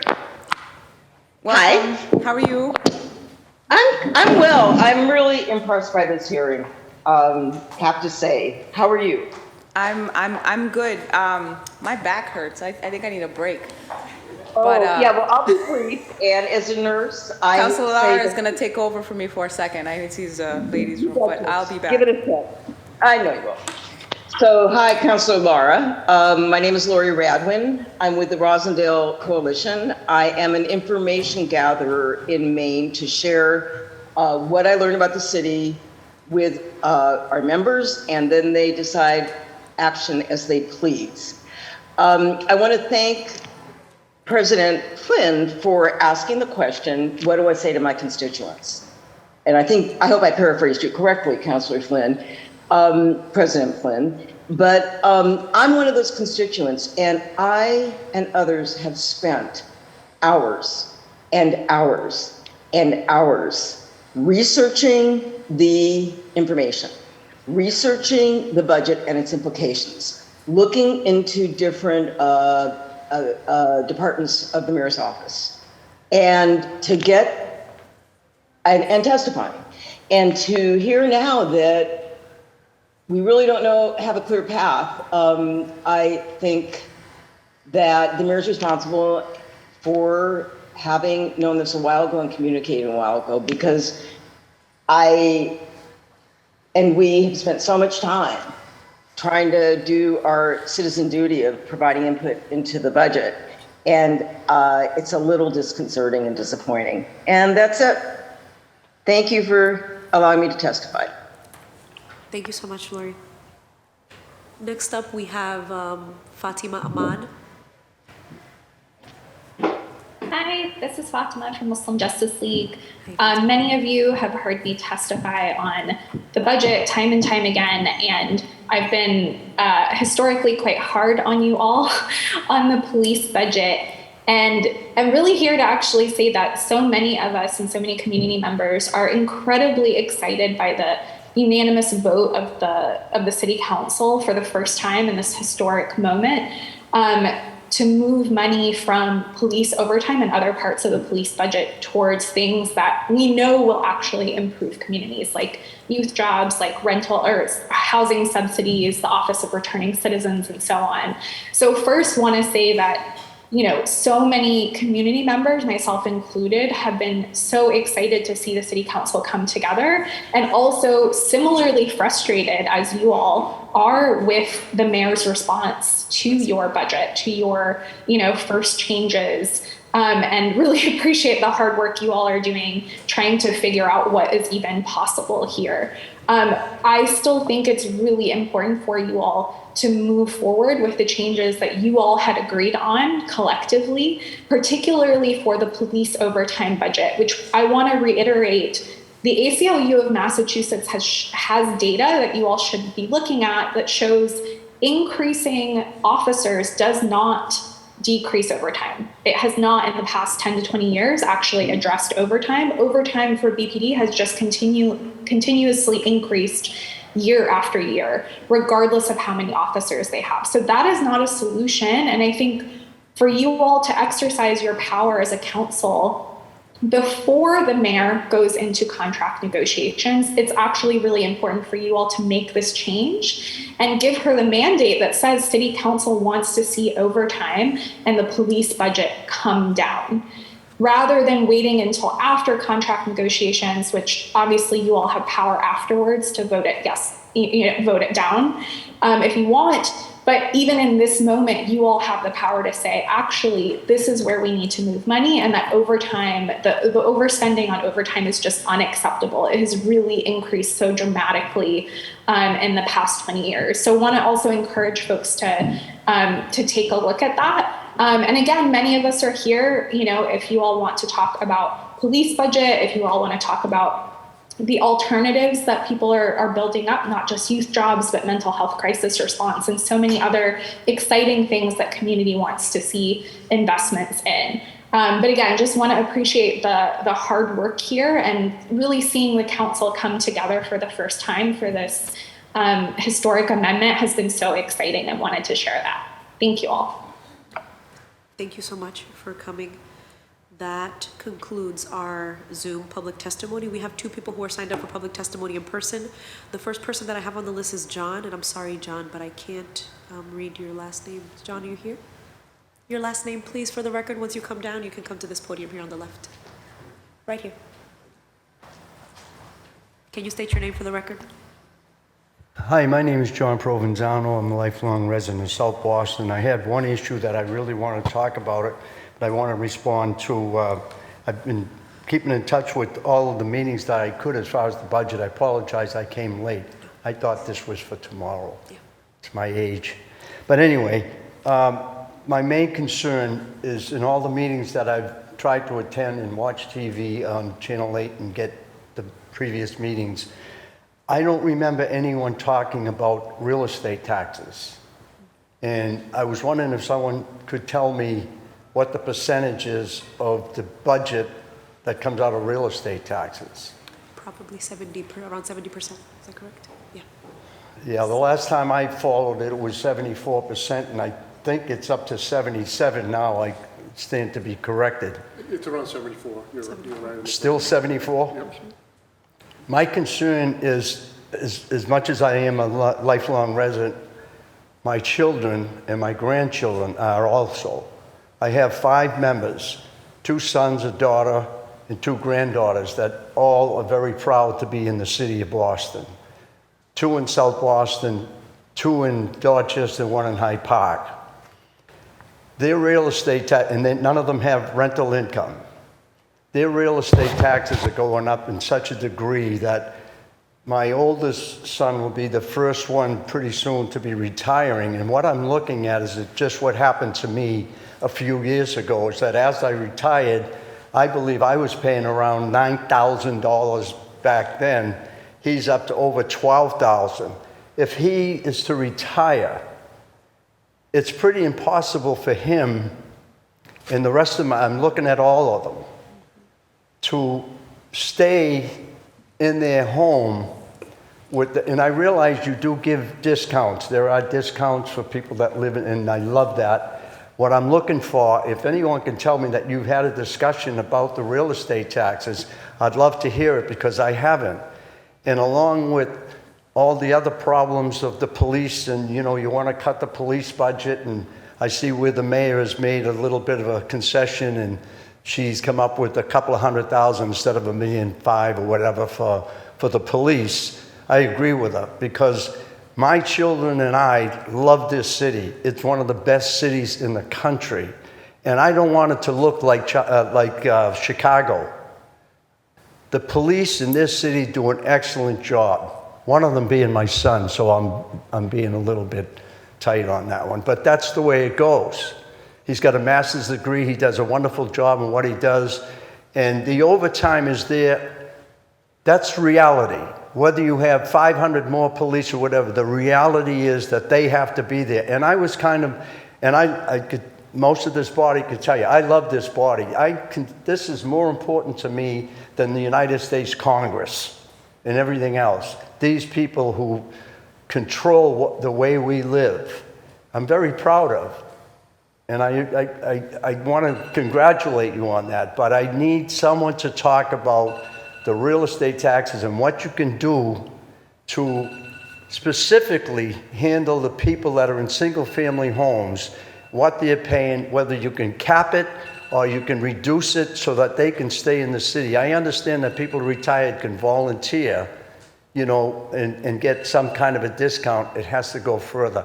The more you can do, I really appreciate it. And thank you for letting me, the whistle goes off. I seem to talk too much, but I could go on with that. I'd love to hear someone in the council speak about the real estate tax and any idea. I've got ideas, and I'll go to visit my counselors, and I'll go to every one of you if you want and give you my ideas, but I appreciate if someone could speak on it, or your guests, if they have anything that they could speak on that to make me feel a little bit better that my grandchildren, I already have great-grandchildren, that they're going to stay here because I want them here. I don't want them going anywhere else. I want them to know their grandparent, the kids, their grandparents, their aunts, uncles, cousins, that's what families are about, and I want to keep them here. So thank you for letting me go over the beeper, and I'll wait to hear from anyone that would like to respond to it. Hi. Thank you.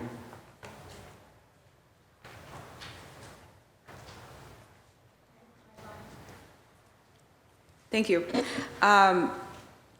Thank you so much, John. We appreciate your dedication and advocacy for what you believe and hold true to yourself. We have a list of people that signed on. If George, Lee, Anthony, sorry, is this the first list? Anthony, Mary Gillen, Michael Kane. Can we all come down, please, so that we can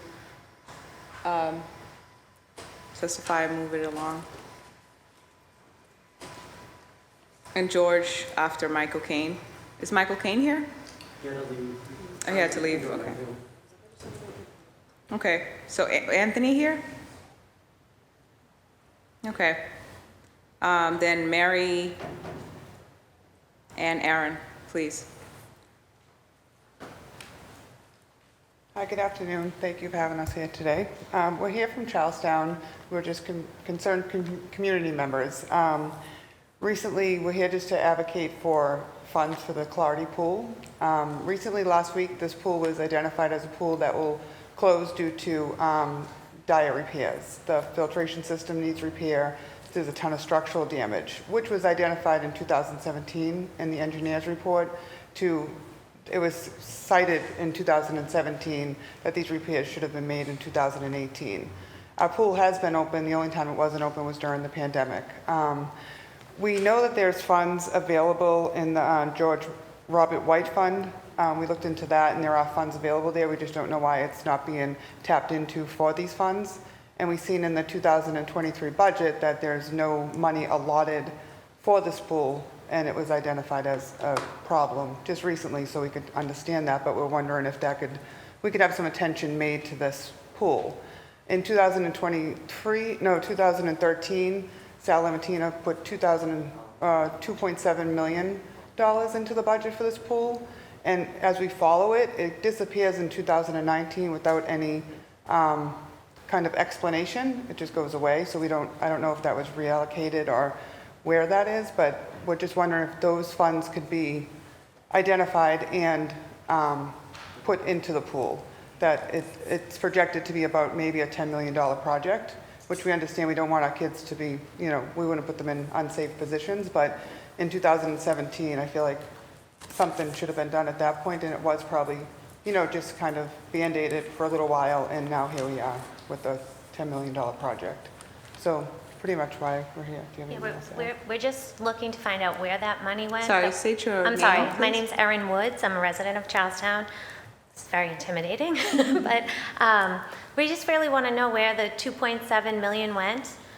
It was in the budget from 2013 to 2020, and then it disappeared. No, it was never used for the Clarity Pool, which it was allocated for.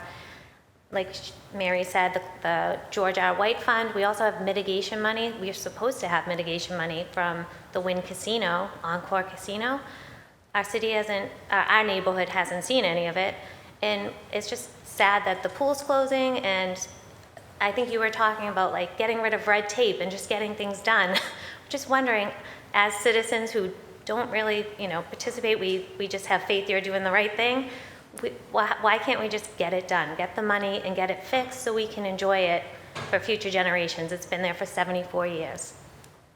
Thank you so much, Mary and Aaron. I encourage you to continue to attend, not just the hearings, but the working sessions where we are actually sort of ironing the stuff out and figuring out how to move monies. I encourage you to continue to advocate, and I know that you have a wonderful counselor, Coletta, who will definitely advocate for you and work with you in whatever ways that we can continue to encourage at least your engagement then we're probably going to move forward with some processes that are going to train the community or teach the community about this entire thing. And I look forward to that. Great. Thank you Thank so you for your much. time. Thank you. Appreciate it. Thank you, everyone. George, if you're not ready, that's okay, because we're going to go into another round. Would you like to go now or the second round? Sorry, I was calling Michael Kane just to check because he said he was trying to join by Zoom, so that's why I tried to step away for a second. Okay. But I'm free to go now. Okay.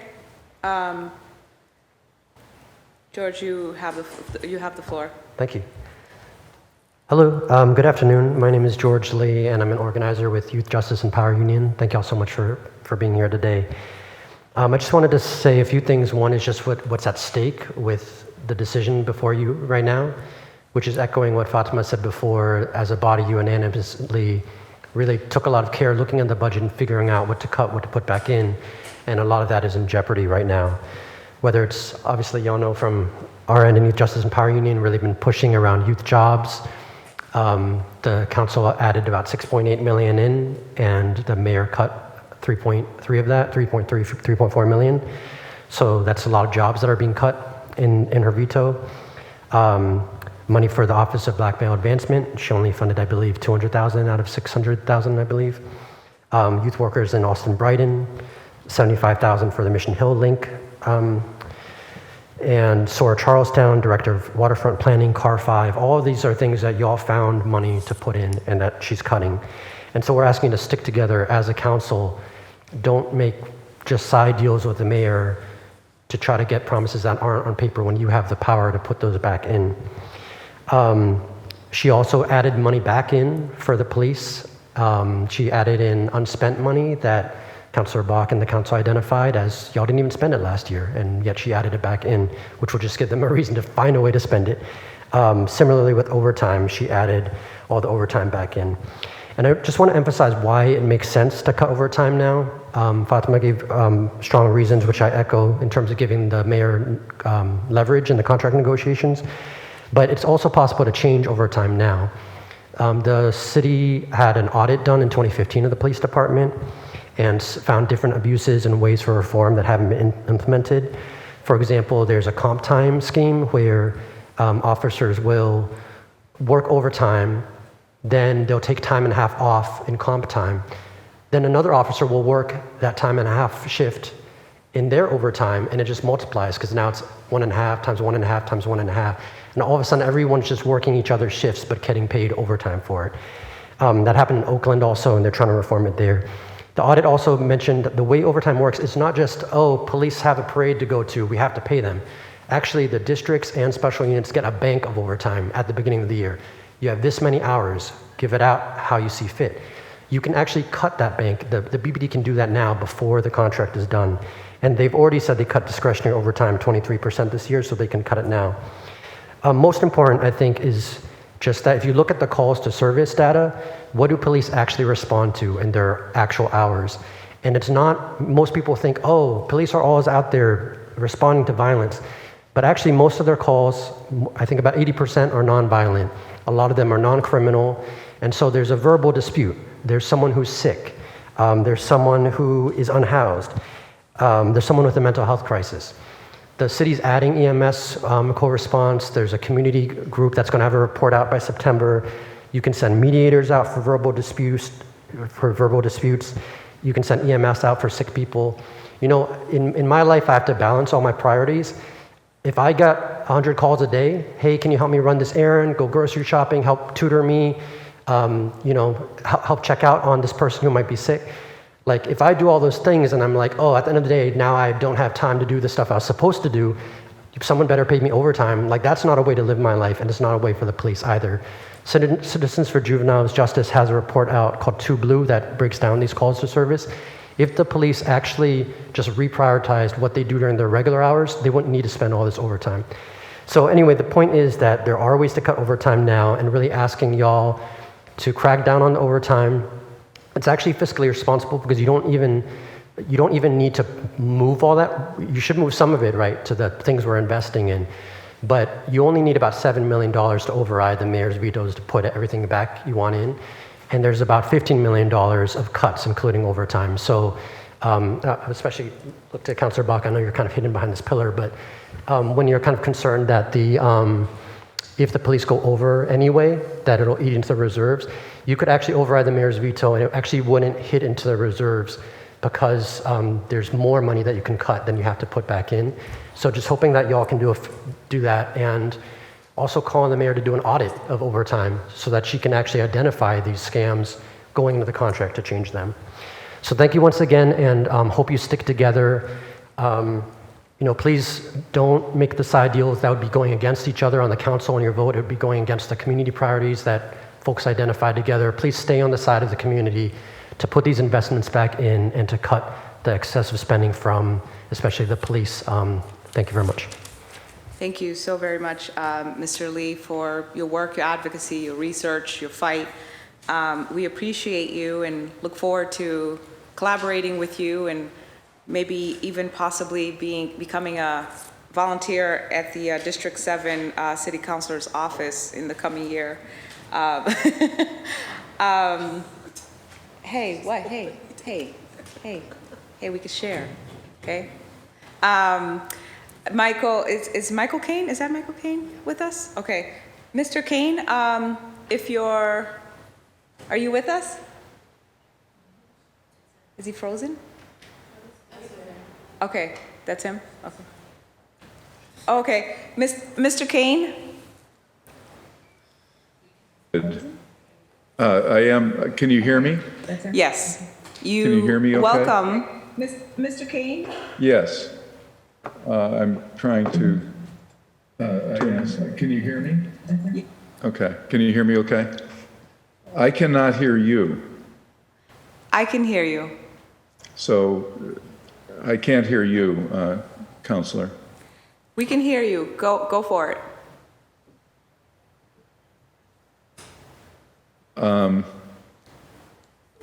Okay, George is calling me. Hello, George, I can't. Thanks, George. Okay, just talk. Okay, thank you, counselors, for holding this hearing and extending an invitation to me. I appreciate one of the counselors, Lejeune, emailed me this morning to encourage me to come. I'm Michael Kane. I'm from the Mass Alliance of HUD Tenants, and also we anchor the City Rent Subsidy Coalition that proposed the City Rent Subsidy Program that is currently funded at $5 million a year. As you know, the mayor proposed to increase it to $7.5 million a year. We sought an increase to $10 million, and we are very pleased that the council unanimously endorsed that in its budget amendment last week. We share the disappointment that you just heard from the Youth Jobs Coalition and George Lee in the cuts that were made to both youth jobs and to affordable housing. So we encourage you to restore those cuts and to revisit the police overtime budget and other overtime budgets that incur wasteful spending. The police overtime is notorious where, particularly when if they show up at a hearing for 15 minutes, they get 4 hours in overtime. That must be changed and renegotiate a contract along with the other scams that are built into that. So I think making the modest cuts that the council made sends a message to the police union that they need to step up in the interests of real community safety and community needs like housing and youth jobs that will benefit the city as a whole. Their myopic and narcissistic obsession with their own prerogatives and ripping off the taxpayers, as they have done for many years, really cannot be allowed to stand. So we'll support the mayor, of course, in seeking negotiated changes. I'm sure the council will be behind that too.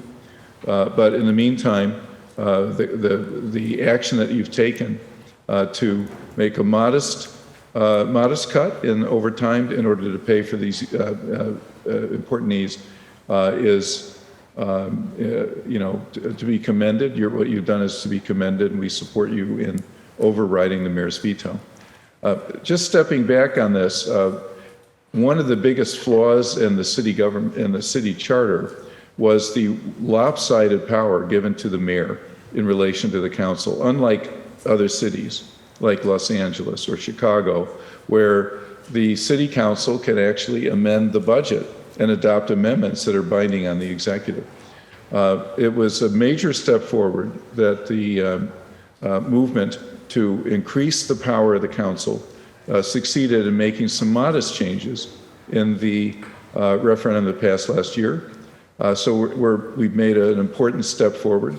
So the skirmish of what's going on between the council and the mayor is really part of that long historical trajectory.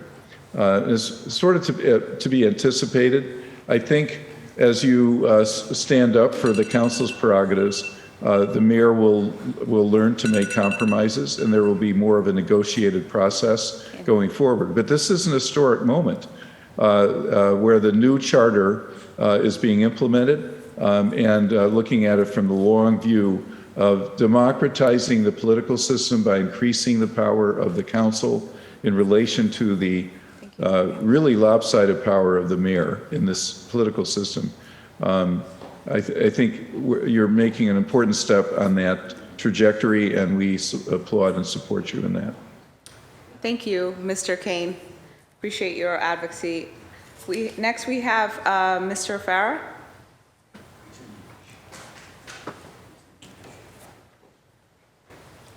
And I can't hear anything, so. Hello, everyone. Oh. Hello, everyone. My name is Mohaj. I'm a resident of Mission Hill, and I'm a member of Youth Justice Power Union. I'm going to keep this real short because George really covered a lot of the stuff that I wanted to also say.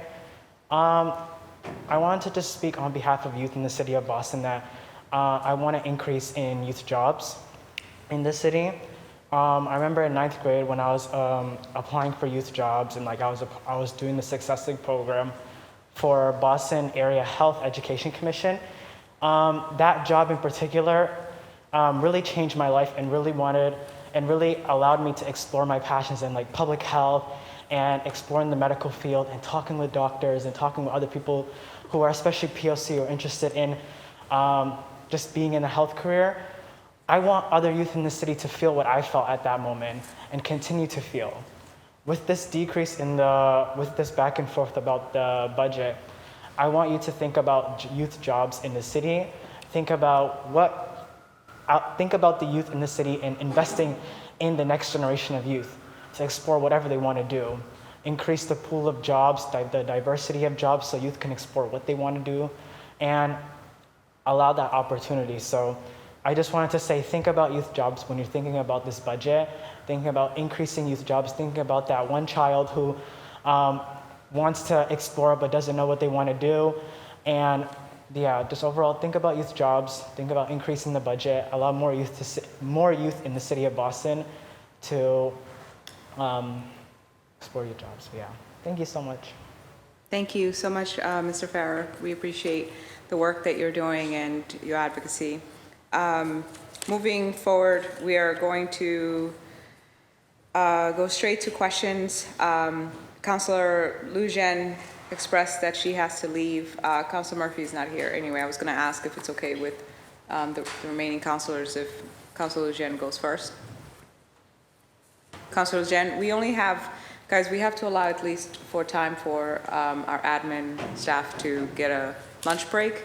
So we have less than an hour. So I'm going to give folks, unfortunately, if we have to go again, we'll invite ANF to join us for a working session or something like that.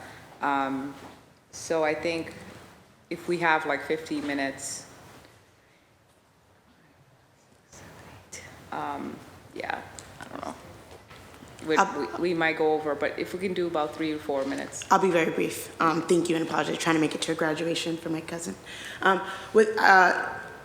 just a comment, without a revised budget book or analyzed Boston data, it's really hard for us to do our job of being accountable. And I found the budget process, and I know you do so much work. And so it's just, how do we do this better together as we're sharing this power?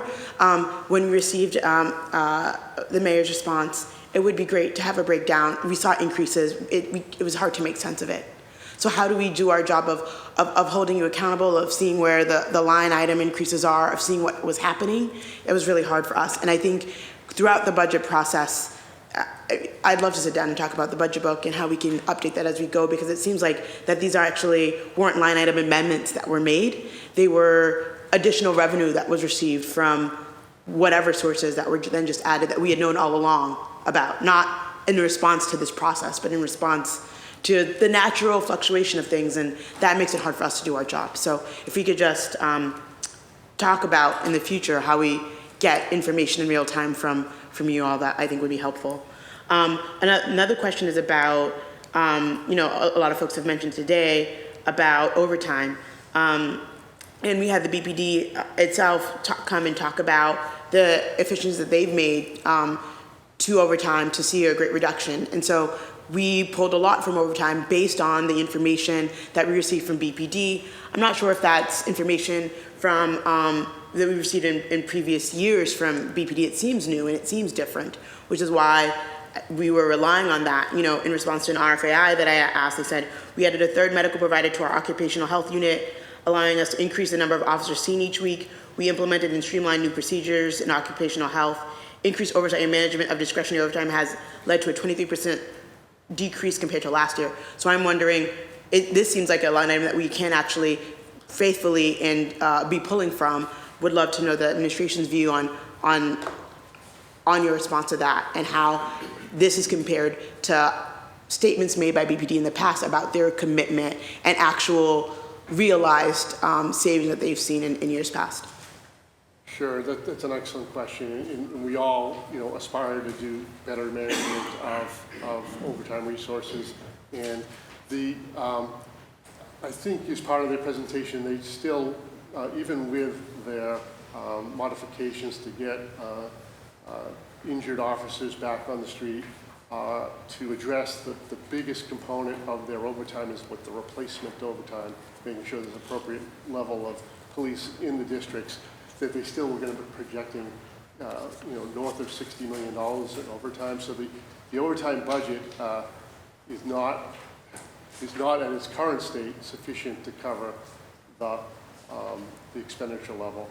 And I don't know that we're at a point where we feel that there's enough mechanical or process changes that would result in a budget, in spending levels that would fall within this budget. Yeah. I understand that. It is a line item in the budget that we are allowed, in this process to perform, but I'm sure there will be other questions. Third question is, in this response, there were monetary changes made to, the Office of Returning Citizens, to Office of Black Male Advancement. What was the thought process in terms of what the decreases should look like? Yeah, I think it was trying to strike a balance. I think far and away, there was more agreement than disagreement. I think there was more resources, but we wanted to live within the construct of our available resources with the revision of, so we started with the governor's budget with the most recent estimates updates. There was a change, so it provided resources in two ways. It gave us more money in revenue, but also there was a readjustment of the charter school assessment that lowered our costs. That's sort of a fixed cost. It's not an appropriation per se. It just comes right off the top from the Commonwealth, but we still treat it as part of the entire budget. So what we did when the budget was returned, you noted that there was additional things even beyond what the council had amended, and some of those were just pretty traditional union contracts that have settled. So we do it kind of like in two places. We do it in the current year. So we recently, I think during this week sometime, we had a hearing on a supplemental for BPHC, AFSCME, and the Housing Inspectors Union. So those are things that You do it in the FY22 to make sure the resources are available to accommodate the wage increases in 22, but also reflect it in the 23 budget. And that was a good opportunity. The budget was in flux, might as well try to capture that then, rather than submit another supplemental at another day.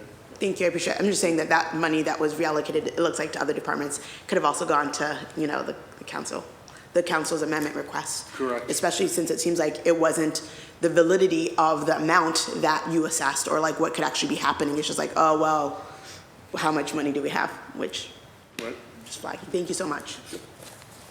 And thank you, Madam Chair. And thanks to my colleagues for allowing me to go. Thank you, Councilor Lujan. Councilor Murphy, you have the floor. Thank you, and thank you for staying with us. I appreciate it. So just a couple questions. So it seems like we had 51 total amendments that we put forward. 25 of those were intra-departmental, which I know we've talked through, which were rejected, not passed. And 26 of those were interdepartmental. 18 of those passed. 4 of them, the mayor actually passed more than the asking amount we had.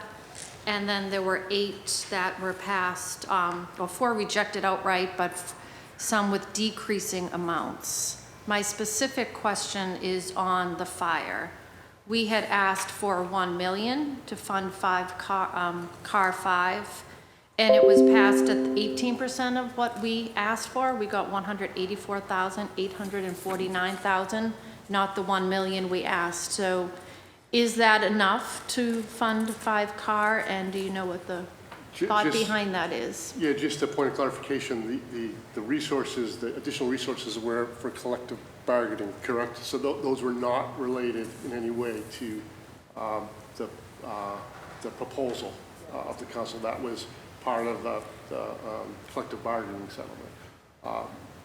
So in terms of car 5 and exclusion, I think there is a desire across all public safety agencies to, we just talked about it a little bit with the police department, to look at operational deployment, and this is sort of also an opportune time with a change of leadership at the fire department to sort of pause on that for now, but it's not it's one of those items that, given sort of the balancing of resources, it was one of the more expensive items that we sort of wanted to pause on it at the resubmission of the return. Paused with what kind of trust can we have that it will be revisited or that it will be funded? Because once this budget is passed or not, we're talking about another year until we're putting more money in. Yeah, I mean, that's one of the things I want to sort of, I know, we've gone through a lot of discussions of the legalese, so a budget is a plan.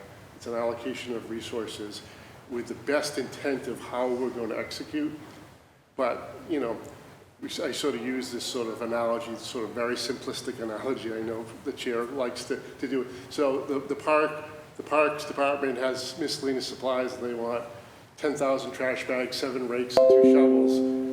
If during the year they decided that they, didn't want to buy as many trash bags and wanted to buy more rakes, that's within this sort of discretion, yeah. Operational expertise. And we wouldn't want to be hamstrung, say, 10,000 trash bags, that's what you said. We want to have that level of flexibility. So when it makes the resources available, but it's really the sort of executive administrative execution that makes it really happen. Could you quickly then speak on, because many people, when we went through this process, if you proposed something, you needed to take something away.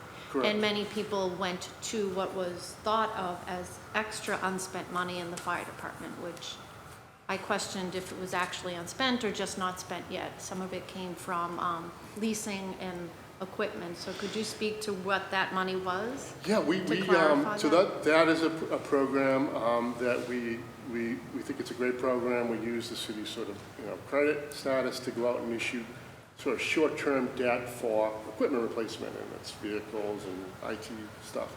And so I know Councilor Bach is not here, but I think she did a decent analysis of the spending.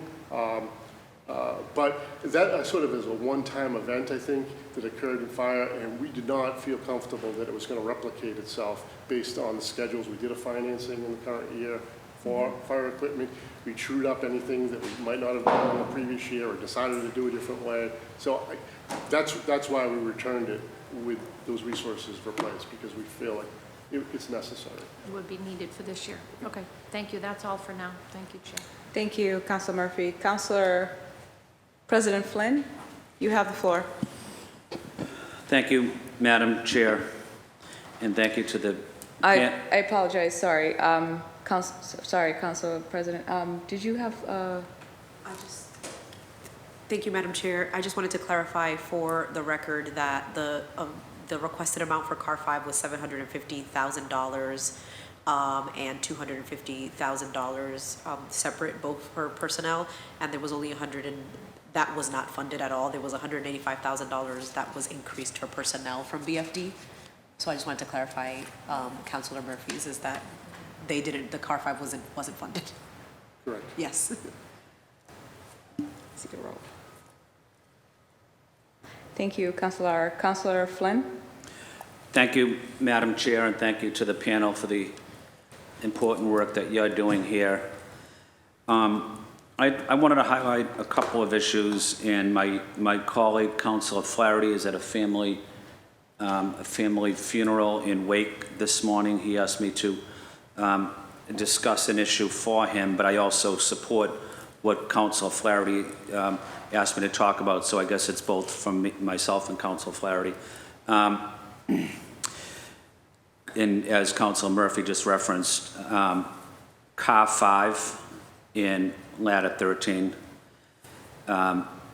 in our opinion, and it would be an essential addition to the South End and Lower Roxbury community, continuing to support the Mass and Cass area. It would be an essential addition of having district chiefs with diversity and inclusion within our senior ranks of the Boston Fire Department, if that were to take place. I know Car 5 and Ladder 13 also would play a critical role in, the Mass and Cass area. I represent some of that area, just down towards Andrews Square. I know the chair represents some of that area, as does my colleague, Frank Baker, as well. But it would have a critical role in the New Market Square area, Nubian Square, and it would help so many residents in need. I think it's critical. And again, I've also had conversations with public safety officials, with Boston firefighters as well, about Car 5 and Ladder 13 and the incredible role it could play in not only in public safety, but adding more diversity to the department. I would have a diverse pool of newly promoted chiefs that will reflect the diverse population that we serve. And also in that area, we're seeing a lot of labs, biolabs being built, research facilities in the Longwood area as well. So I want to go on record once again, as does Councilor Flaherty, in support of Car 5 and Ladder 13. I think it's really critical for the city, especially as we deal with so many challenges in and around the South End, Lower Roxbury, South Boston, Dorchester area, as it relates to Mass and Cass. The other issue I wanted to highlight too is the overtime budget in the Boston Police. My opinion, based on research and talking to public safety professionals, but my opinion is we need to consistently hire 200 to 300 police officers every year, probably for the next 10 to 12 years, just to keep up with our manning levels in the city. We're not doing that, but that's a critical part of it, is making sure we have enough police on the street to deal with these quality of life issues, not just public safety issues, but with with quality of life issues, including in and around the Mass and Cass, Andrews Square area, Moakley Park that I represent. Public housing development, Mary Ellen McCormick, West Broadway, and Lynch Homes. So just want to ask you, Jim, again, respect your opinion and position. What is the next step in terms of Car 5, Ladder 13, and making sure we have enough police on the street to address not just public safety concerns, but quality of life issues? As a district city councilor, my job specifically is to represent my district the best I can, and I can only do that with the resources that the city can provide me. But I'm really asking, what can we do to get more resources in the fire, more resources in the police as well? Sure, I really appreciate Council's advocacy for that. I think there's a lot of respect and trust on the ground knowledge of councilors, particularly in the district, particularly with their expertise and interaction with city agencies, that you can't get much more of a more well-informed sort of advocate for our agencies. In terms of we agree, sort of providing public safety through the mix of overtime and replacement classes is key to preserving sort of public safety and maintaining a quality of life that we've sort of all come to rely on and expect. So those will continue to be prioritized, through the budget process. In terms of the specific operational changes, whether it's Car 5 or Ladder 13, there can be continued discussions about the execution in that regard. I think the budget as a plan, has resources, and obviously we revisit that. Just as we revisit the sizing of replacement classes, we might start the year saying, we want a replacement class of 50, but we know that if there's more retirements than expected, the class can grow. Obviously, there's operational capacities of the training facility and things like that, but we are willing to make those adjustments throughout the year to make sure that we respond to things as they happen. Thank you. And I should also reference that not only was I representing Councilor Flaherty myself, but I also received a letter as well from Local 718 that I try to paraphrase. And if I may make one final comment, Madam Chair? Yes, sir. Okay. I represent, Jim, as you know, South Boston, the South End, Chinatown, most of downtown Boston. And I would go to 3 or 4 community meetings a night, sponsored by various neighborhood organizations. Most of the time I would speak second, and the person that would speak first would be the CSO, Community Service Officer, or the police captain in that district. And the police captain would highlight what some of the crime trends or crime stats are and how the neighborhood has been going over the last month. And then I would speak after, but in my experience going to hundreds and hundreds of these meetings, I go to 3 a night for six nights a week, or 7 nights a week. People would say to the police captain, "Captain, thank you for the job you're doing, but we need more police in this park." "Captain, thank you, but we need more police on this street. We need more police on Andrews Square." In my experience in the last 5 years, I've never heard someone say to the police captain, "Captain, we need to have less officers on the street." And then I would speak after the police captain, and people would say to me, "Council Flynn, we need more bike patrols. What are you going to do about it? We need more police in the parks. What are you going to do about it, Council Flynn, at Moakley Park?" So I reference this because this is based on my experience on the council, but going into the community every night. So having said that, what is your what is your comment in terms of how can we ensure that the public knows we're doing everything we can on quality of life issues, public safety issues, in addressing these issues? Yeah, no, I agree. Public safety is paramount with they all stack up and they sort of align with how we allocate the budget. Education is a very huge priority for folks. Public safety is typically, falls right there second. And it continues to be a commitment to look, obviously, police reform is a movement, and it's operationalized in the city now, but we believe that effective policing is a good way to provide public safety. And so in different response models are definitely willing to work on those and explore them, but it continues to be a priority, public safety in all forms. Thank you, Jim, and thank you, Madam Chair, for giving me an extra couple minutes. I appreciate it. Thank you, Councilor Flynn.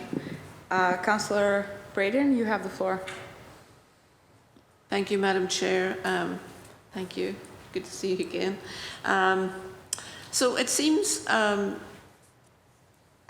just astounded at the percentage of our revenue that comes from real estate taxes. Like 10 years ago, I remember everybody was freaking out because it was at 53% or something in that area, and now it's at 74%.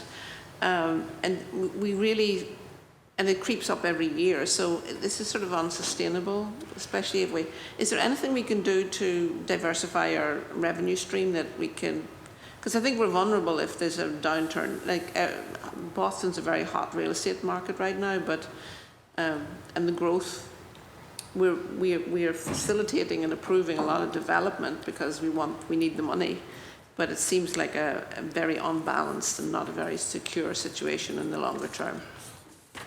Yeah, it's a double-edged sword, the real estate.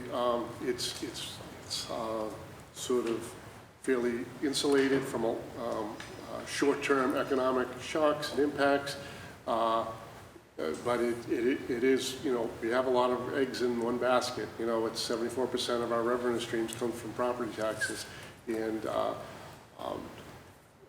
so it's got its good points and its bad points. We obviously are open to exploring our both new revenue and also revenue maximization for our existing, opportunities. So. Yeah, and then the other part of that is the state support. State aid has declined over many years. To what extent has it declined? Like, do you have it off the top of your head?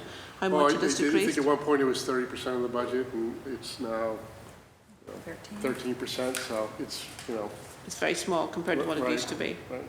Is there any opportunity for us to reverse that? Like, and how do we end up here?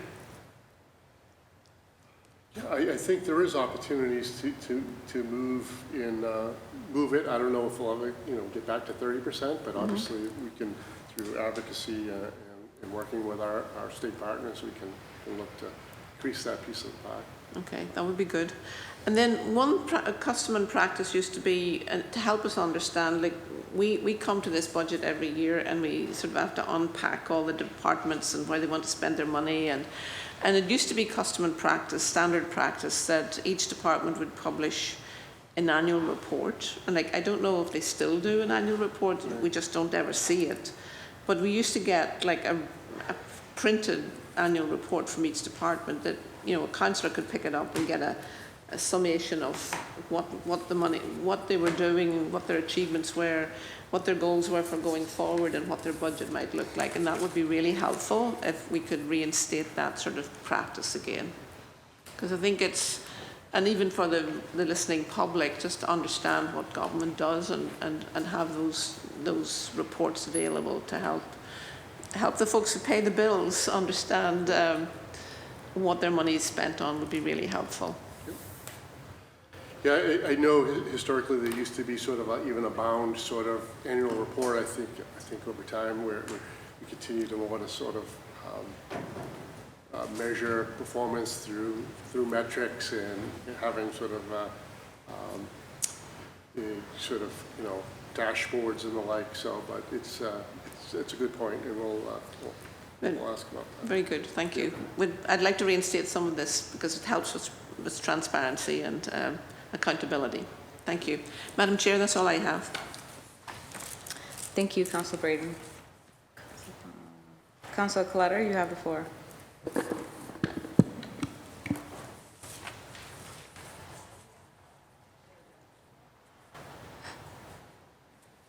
Okay, there we go. Apologies. Thank you, Madam Chair.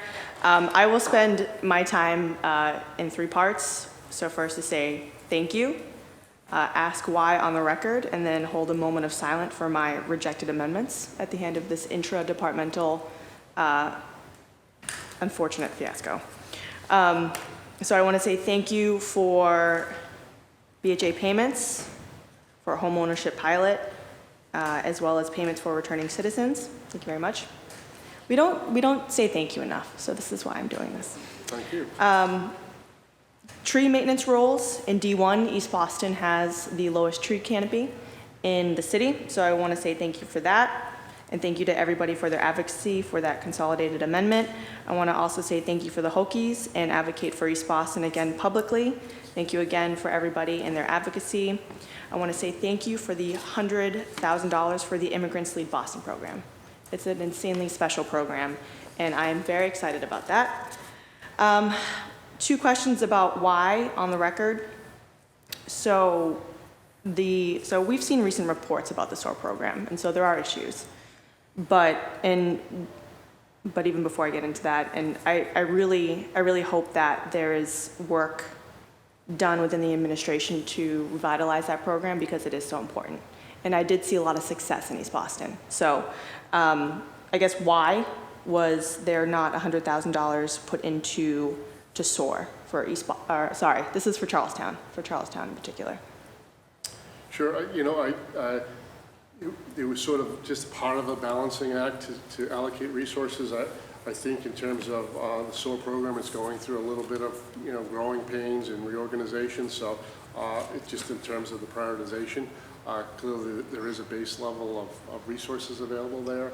And I know there are other efforts to sort of try to enhance sort of the roles of SOAR. So we can definitely keep you looped in on those efforts as well. So. Thank you. I also had spoken to many people in the administration about this Director of Waterfront Planning position that is so near and dear to my heart. I do understand that there is one person in the BPDA who oversees all of the waterfront planning, and he is very bright and brilliant. He has limited time. There's a lot of things that are going on. And this particular position that I proposed would move beyond departments and bring everybody together. It would be a mayor's office of policy and planning position that would interact with the BPDA, that would interact with the energy, environment, and open space cabinet, and work with the dozens of waterfront advocacy groups that, quite frankly, need a beacon to push this effort forward. So why was that cut? Yeah, again, it was more sort of we acknowledge the resources available in the BPDA. I'm not as familiar with their budget to see if there are any more resources there to bring to bear, but we definitely concur with the sort of the issues going on the waterfront with resiliency and development, and it's very, very important. It wasn't. We didn't have the time, the prioritization of that at this point. Prioritization, okay. Yep. I will continue to keep pushing that during my tenure. And then in what else? Oh, so my amendments. Where are we at here? So I still am not sold on the intra-departmental interpretation of the law department. We cannot originate the budget that comes from the mayor's office. So we interact with this process the way that we can, and within this new authority, I still think that the executive directive is not something that I necessarily agree with. So if it's okay through the chair, I have a formal question to be sent to Attorney Cedarbaum. Is it their interpretation that the council cannot even move sums between line items with a department before the appropriation is even adopted, aside from directing the specific use, only because the administration and the executive authority has discretion for how to expend it. Sorry, my notes are confusing me. So the first part of that was correct, but in my estimation, the administration has the authority to figure out what happens with the money after it is appropriated, right? So we have say in the appropriation, and they have say on how it is appropriated afterwards. So if we're giving direction throughout this process, I think that's something that I need clarity on. So that's a formal question that I have to go to Attorney Cedarbaum, because I know that he is not here. And then under that bucket, I do just want to say out loud these amendments that I had fought for and that did not make it. The Nazaro Center programming in the North End for our seniors and our youth, 2 enforcement officers in East Boston. The O'Donnell School Playground is still something that I'm waiting on from the administration, and I look forward to their answer on that. And then also this Clarity Pool situation in Charlestown. There was $2.7 million, as Erin stated, that was in the FY, I think it was, she said 2007 or 2013, but it was FY 2019 that vanished in 2020. So I would like to know where that money went, and if there were repairs to the pool, did they use that money, or did they use the citywide pool maintenance fund? And so those are questions that, through the chair, I would like to submit. Thank you. Thank you. Councilor Mejia, you have the floor. Thank you. So I have a few questions. I'm just curious, the mayor stated that the BPD personnel costs would decrease by $1 million by delaying the class by 2 months. And I'm just curious because the revised budget decreases personnel only by $757,455. So can you just explain that discrepancy, please? Yes. Collective bargaining is also is. included there. Yep. Yeah, so we added for collective bargaining, which offset the $1 million decrease. Okay, so in December of 2015, a consultant named the Public Safety Strategies Group submitted an audit, I'm not sure if you're familiar with this, of the police department, including looking at excessive overtime. What recommendations from that audit were implemented or could be implemented? I'd have to get back to you on the responses on that report, but I think it's ongoing, and I think here they've talked about some of the operational changes that might be. Okay, thank you. I'm going to go to some of my specific amendments that I filed, and I just would love a little bit of clarity to understand the thought process, you know. So I'm going to go specifically to the council asked for 1.1 million funding to increase Office of Equity and Inclusion, and of that we asked for 500,000 to be allocated towards supporting immigrant-owned businesses. The mayor's budget, I believe, returned the budget with a total and accepted an amount of 500 million, which is a decrease of 54%. And I want to know if that 500,000? Yeah.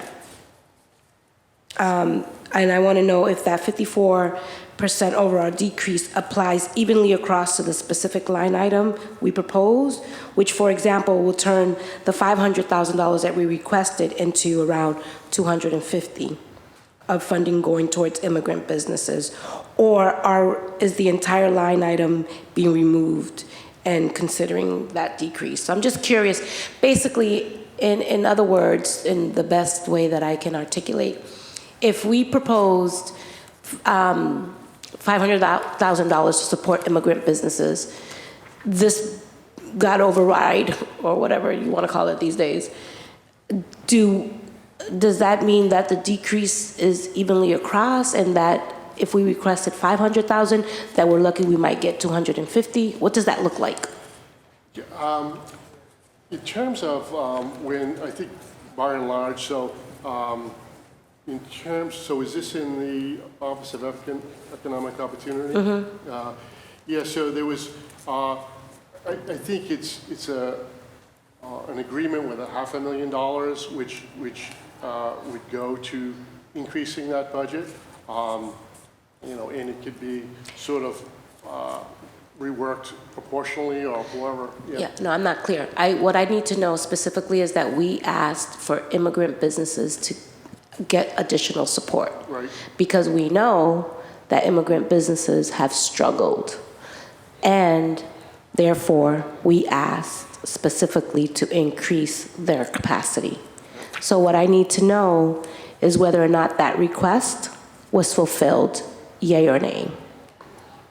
Yeah, I would have to defer to the chief, I do for whether, how it's being executed. I know that there's unique programs within the department, programs for responding to immigrant business owners could be one of those items. I would just have to defer to him on how exactly that would be executed. Okay.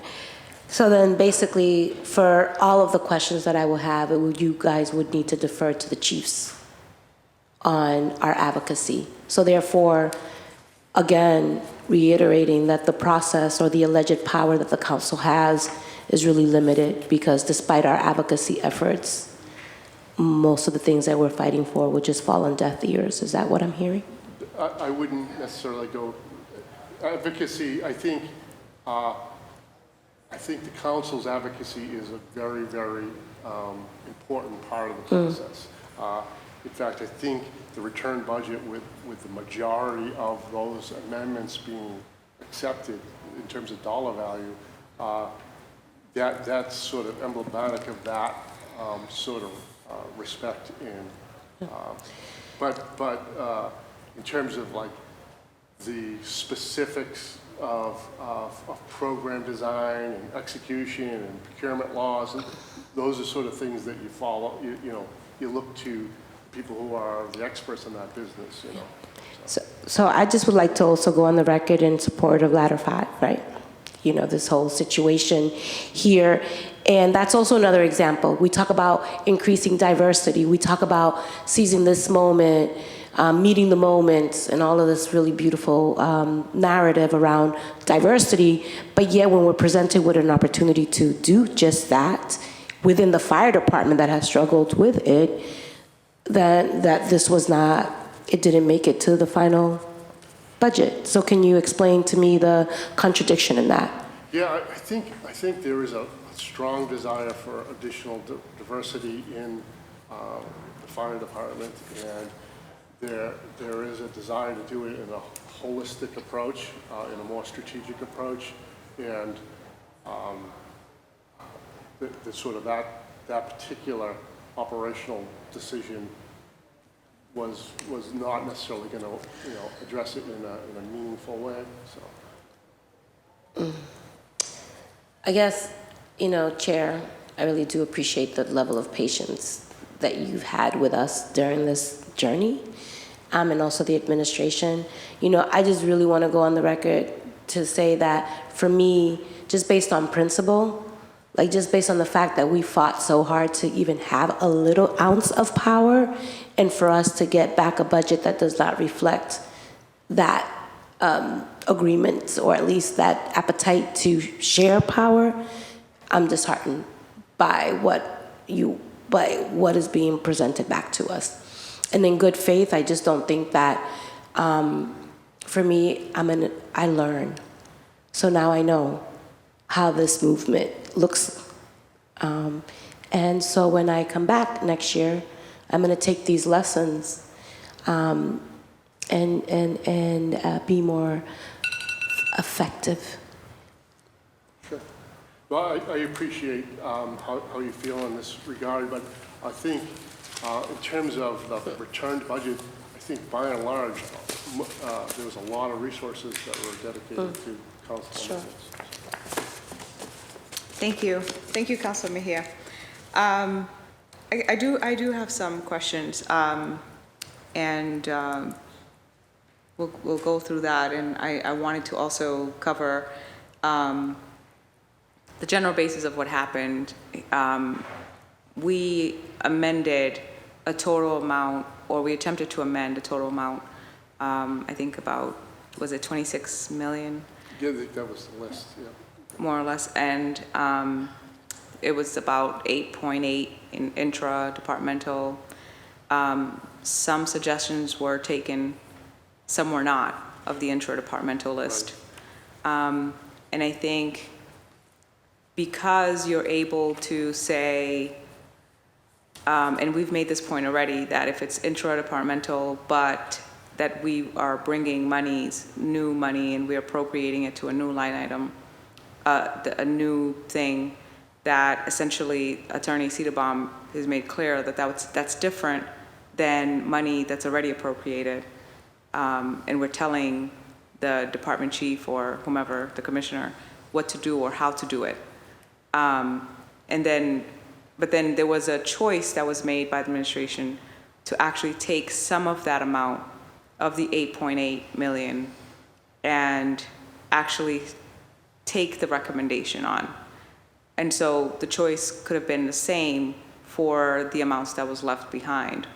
So making the point that we essentially, the council, cannot interfere with executive power, again, moot, because the administration chose to move those items because you guys had understood clearly what we wanted to do or what we were trying to do. And again, I was following the instructions of the communication going back and forth until we found out different.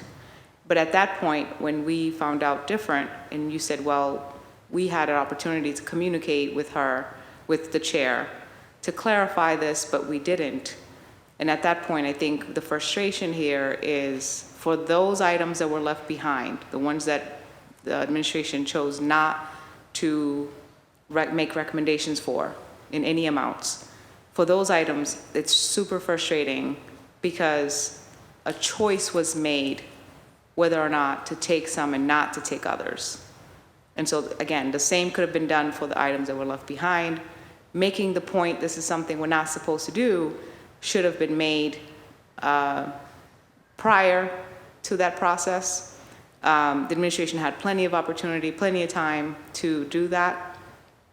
And I would say that I've been open and available, and that the council's also been open and available for any conversations. So I think as we're learning to move forward to do this, again, that type of frustration and saying use the rule when it convenes you, but then not use the rule when you don't want to, like it doesn't, right? It's not consistent, and it feels not transparent. And I think that's where you hear all this frustration. The city charter does allow city officials to exceed budgeted amounts, does not, sorry, except in a case of extreme emergency involving the health or safety of the people or their property. So I guess my question is, how does the city define extreme emergency? And when police overtime goes beyond its budget, is that justified by extreme emergency? That has been the understanding of why we can overspend public safety budgets, is because it's to address a state of emergency. You know, it's in that definition, yeah. Okay. Do we know what years has overtime gone up or down? I would defer to Johanna, but probably it's never gone down as far as that. Maybe it went down in 2010. It went down, yeah. It has. I would have to get back to you on that. Please. Thank you. If anecdotally, I think 2010 was not a great budget process. We had 9 seat cuts from the Commonwealth. We lost a lot of, so there was so that was and I think the way public safety explained it at the time was that that they felt at risk that they were ratcheting down. But I think that was probably the last time I remember overtime. But we can get you that. Okay. And again, I think the answers to these questions help us inform us moving forward, since most of the cut, what we thought was not hurting personnel because we didn't want people to lose their jobs, but rather implement some sort of plan to eventually reduce crime, eventually needing less overtime in police, right? Do I make sense? Does the city have a plan to do an independent audit of police overtime before the new contract is negotiated? I believe there's a public safety staffing analysis that's included in the budget. Included in the budget? Yep. Public safety staffing analysis. But is this specifically an independent audit of police overtime? I wouldn't know the specific scope of the services, but it's probably like staffing that would implicate overtime levels. Can you please respond by email later specifically to this question? Does the city have a plan to do an independent audit of police overtime before the new contract is negotiated? The following questions about clarifying the budget for non-police mental health response. And so in the budget hearing, the City Council asked the Boston Public Health Commission to clarify how the $1.75 million for alternative responses to mental health would be allocated. How much of this will go to community-led mental health response?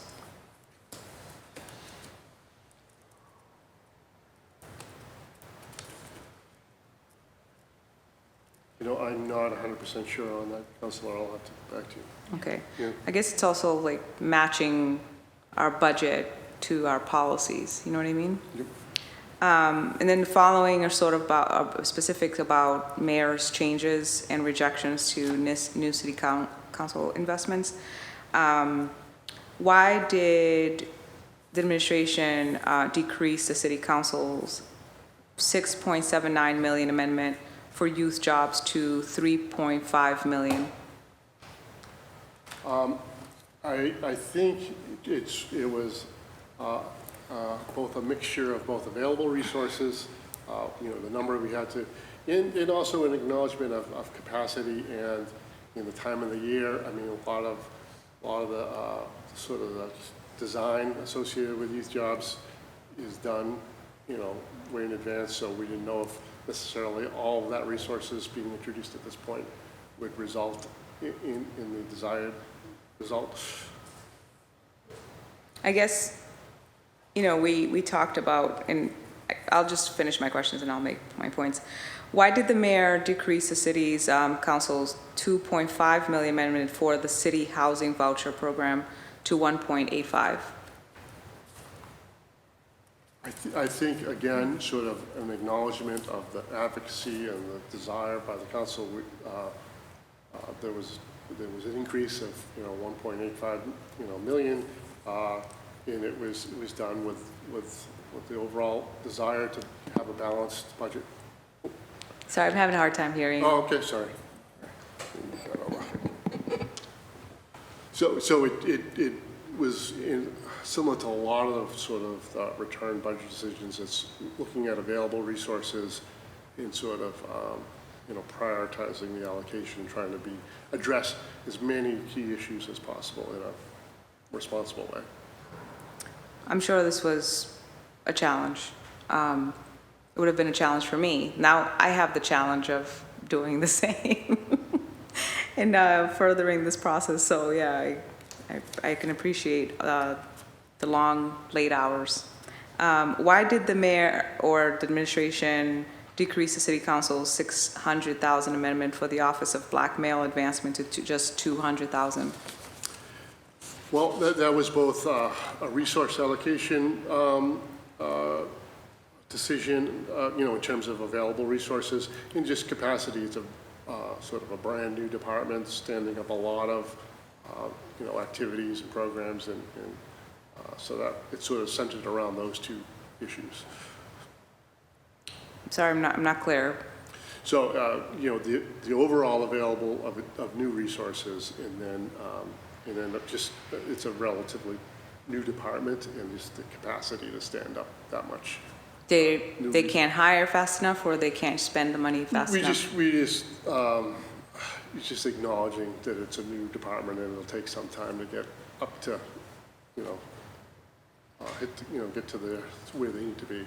So there are so many arguments, and I got so many letters and emails, and I think it's as a chair, not because I'm popular, but about how this office was thriving and growing really fast. And obviously, as we know it, with education, and we can talk about, social determinants of health and just disenfranchisement in Black communities, and how there's a strong need, and also the equity questions that I asked throughout the 30, I forget how many hearings I held, and how the responses was often just about all of the departments, to exceptions to one, was 64, with BPS being 64% white and above, right? So all of the departments in the city of Boston, exceptions to one, is disproportionately does not reflect the diversity or the population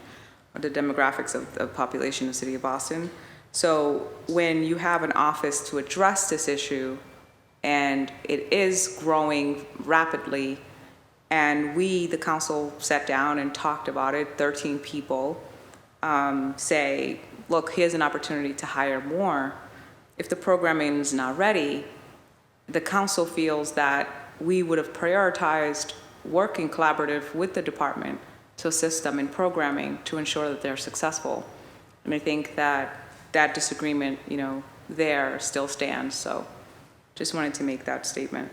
Why did the mayor, the administration or the mayor, because I know it's not just the mayor, right? It's like it's a big team.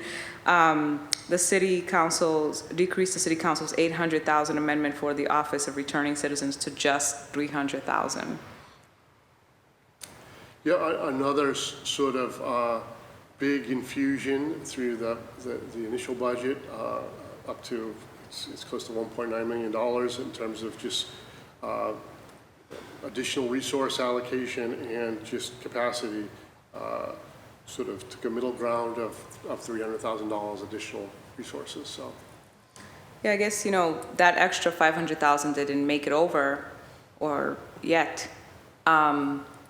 We wonder, like we put it in contractual. We said, if you do it in grants, then there are so many nonprofit organizations, the returning citizens and nonprofits and advocates and all these people came into the chamber and talked about how if there were grants that these nonprofits that were struggling could obtain some supports and could support the Office of Returning Citizens also to thrive and build capacity. So again, that's still a disagreement, a strong disagreement. Why did the administration decrease the city council's $1 million amendment for technical assistance to main streets to just $500,000? That's a clear need, and I have to say, as an experienced former director for Main Streets, I know that it worked out to only $50,000 per Main Streets. That wouldn't have been enough for benefits or anything, but let's say it's $50,000 and you hire someone at not great pay for technical assistance. It's one that you supported halfway, but it's not, now we can't tell the Main Streets which Main Streets to be prioritized when we know that affluent communities have like strong boards with like people with resources and money that can raise funds for technical assistance, but poor communities don't. So that one there, I think I look forward to, if we don't override it, I look forward to like working with the administration to see, or the department, economic opportunity, to see how we can prioritize the poor communities, because like how else can we do that? How else can we prioritize the most needy? Correct. Yep. The mayor submitted budget does not state that it accepted the city council's amendment for a director of waterfront planning. Why not? Yeah, yes, I think we addressed this with Councilor Kalala, but it also is sort of, we know the function right now resides in the BPDA, and sort of if there's sort of some built capacity there, that may be the place to do it. And also we're it just, in terms of prioritization, it just didn't. Such a small amount to make Councilor Coletta happy. you guys could have just offered it in the right department. And she's right, like a lot of her, she's new, but I'm the chair and I take responsibility. But again, I was going by the conversation that we were having and understanding that that was okay in terms of the way we did it as a footnote to prioritize things, but not like encroaching on someone's powers or whatever. And so, again, all in good faith, and now we're here, and I think that some of these were just choices, and again, some of them was like, let's use this rule to cancel out what we don't want to move, or what we don't think that we can build capacity in. Why did the mayor or administration reject the city council's amendment for $75,000 for the Mission Hill link service?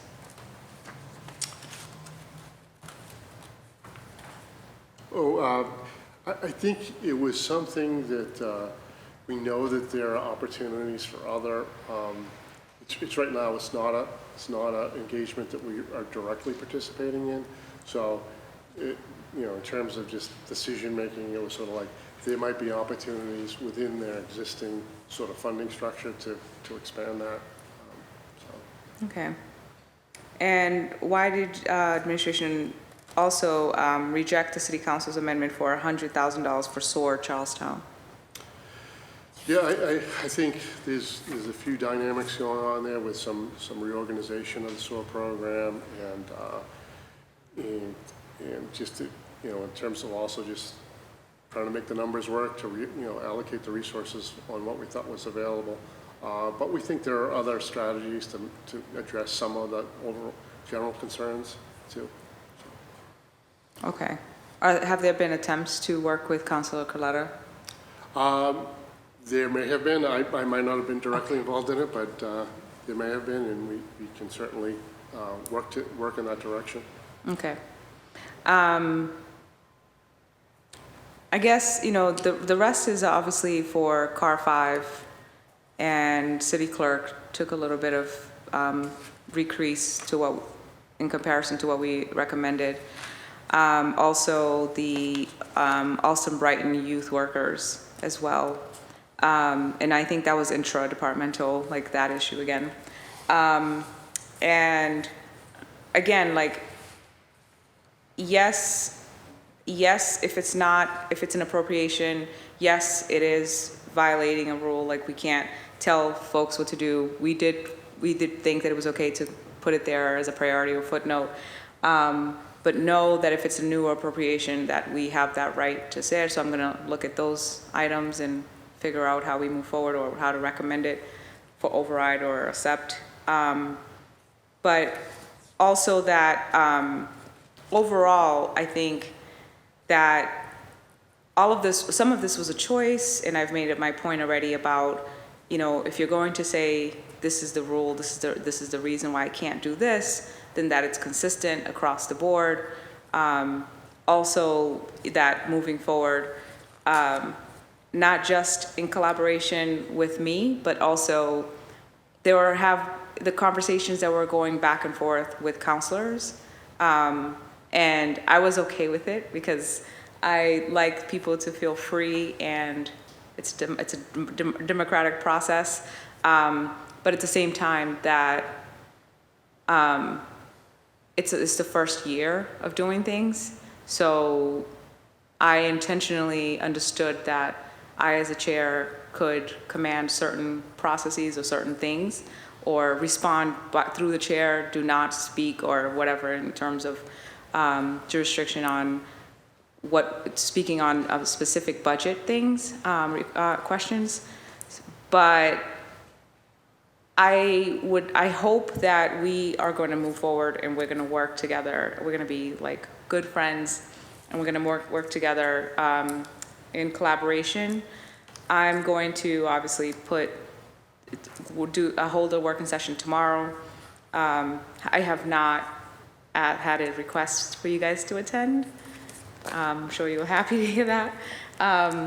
More or less, you have a lot of meetings and a lot of work to do, I'm sure. But then after, I will put together my report, and we'll see each other on the 29th. I don't know if you're going to join us here. Do you have any final? No, I just want to thank first off, I want to thank the mayor and her leadership team for helping us get through this process. And I want to extend a lot of gratitude to the chair for her participation in this very collaborative process, your staff, the central staff, IGR has been instrumental in getting us through this process, so we really appreciate it. We're very cognizant that this is a new process with the most diverse council in the city's history, with 6 new councilors, very excited, very inspired by the passion and the advocacy of councilors. So we just want to thank you for conducting the process as it's laid out, and we look forward to, working with you through the passage of a final budget. So, thank you. Okay, thank you. For me, this has been, and I know a lot of people, like my colleagues, expressed themselves in terms of emotionally what they felt, how they, what the experience was for them.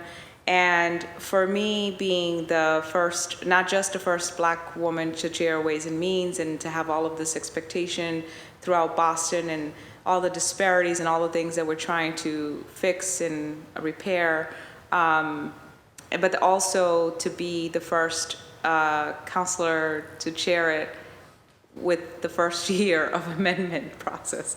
And so as I created this process, or as I built it up without any guidance or instructions, or I think that I'm gonna ask you, the administration as a whole, the mayor, yourselves, A&F, legal, everyone involved, IGR has been amazing, but that I think I've learned to definitely restructure this where we go into working sessions much earlier, much sooner, but that A&F and myself as a chair meet and we begin conversations, that we actually make this inclusive of myself, the chair, that we do that more intentionally, and that we are patient with each other, that our meetings are not, short and rushed. I'm not saying that that's what it was, but hopefully that it's not, and that we do it a little bit better. So I look forward to working with you as well. Councilor President Flynn, did you have a comment before we go? Thank you, Madam Chair. I will be very brief. I just want to put a couple things on the record. I know the hour is late. So as a former probation officer, I did work with SOAR, and I know the important work they do in the city. So I read about that Globe article, but that was the only information I learned about the SOAR program, is through that Globe piece. But is there something from the city of Boston that explains exactly what happened and why there are challenges in SOAR? And let me say for the record, I support SOAR. I think they do wonderful work. But if there are issues that the newspaper highlighted, are we able to have something written so us councilors can review it? That's one question. Yeah, I'm not aware of any sort of written report or anything like that. Okay, well, I would like to read something from the city that explains what is happening at SOAR. And again, I think they do great work there. The second issue I want to highlight, in the South Boston waterfront, what's the status of the potential for a Boston Fire presence there?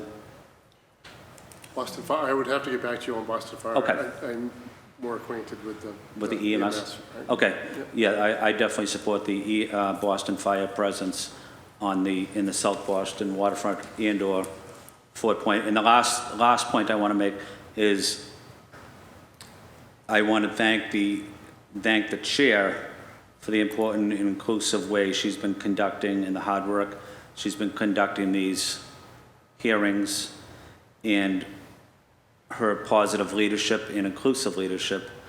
And let's continue to work together with your team from the A&F and the budget, so we can get through this process and work together, especially over the next whatever it is, 10 days or so.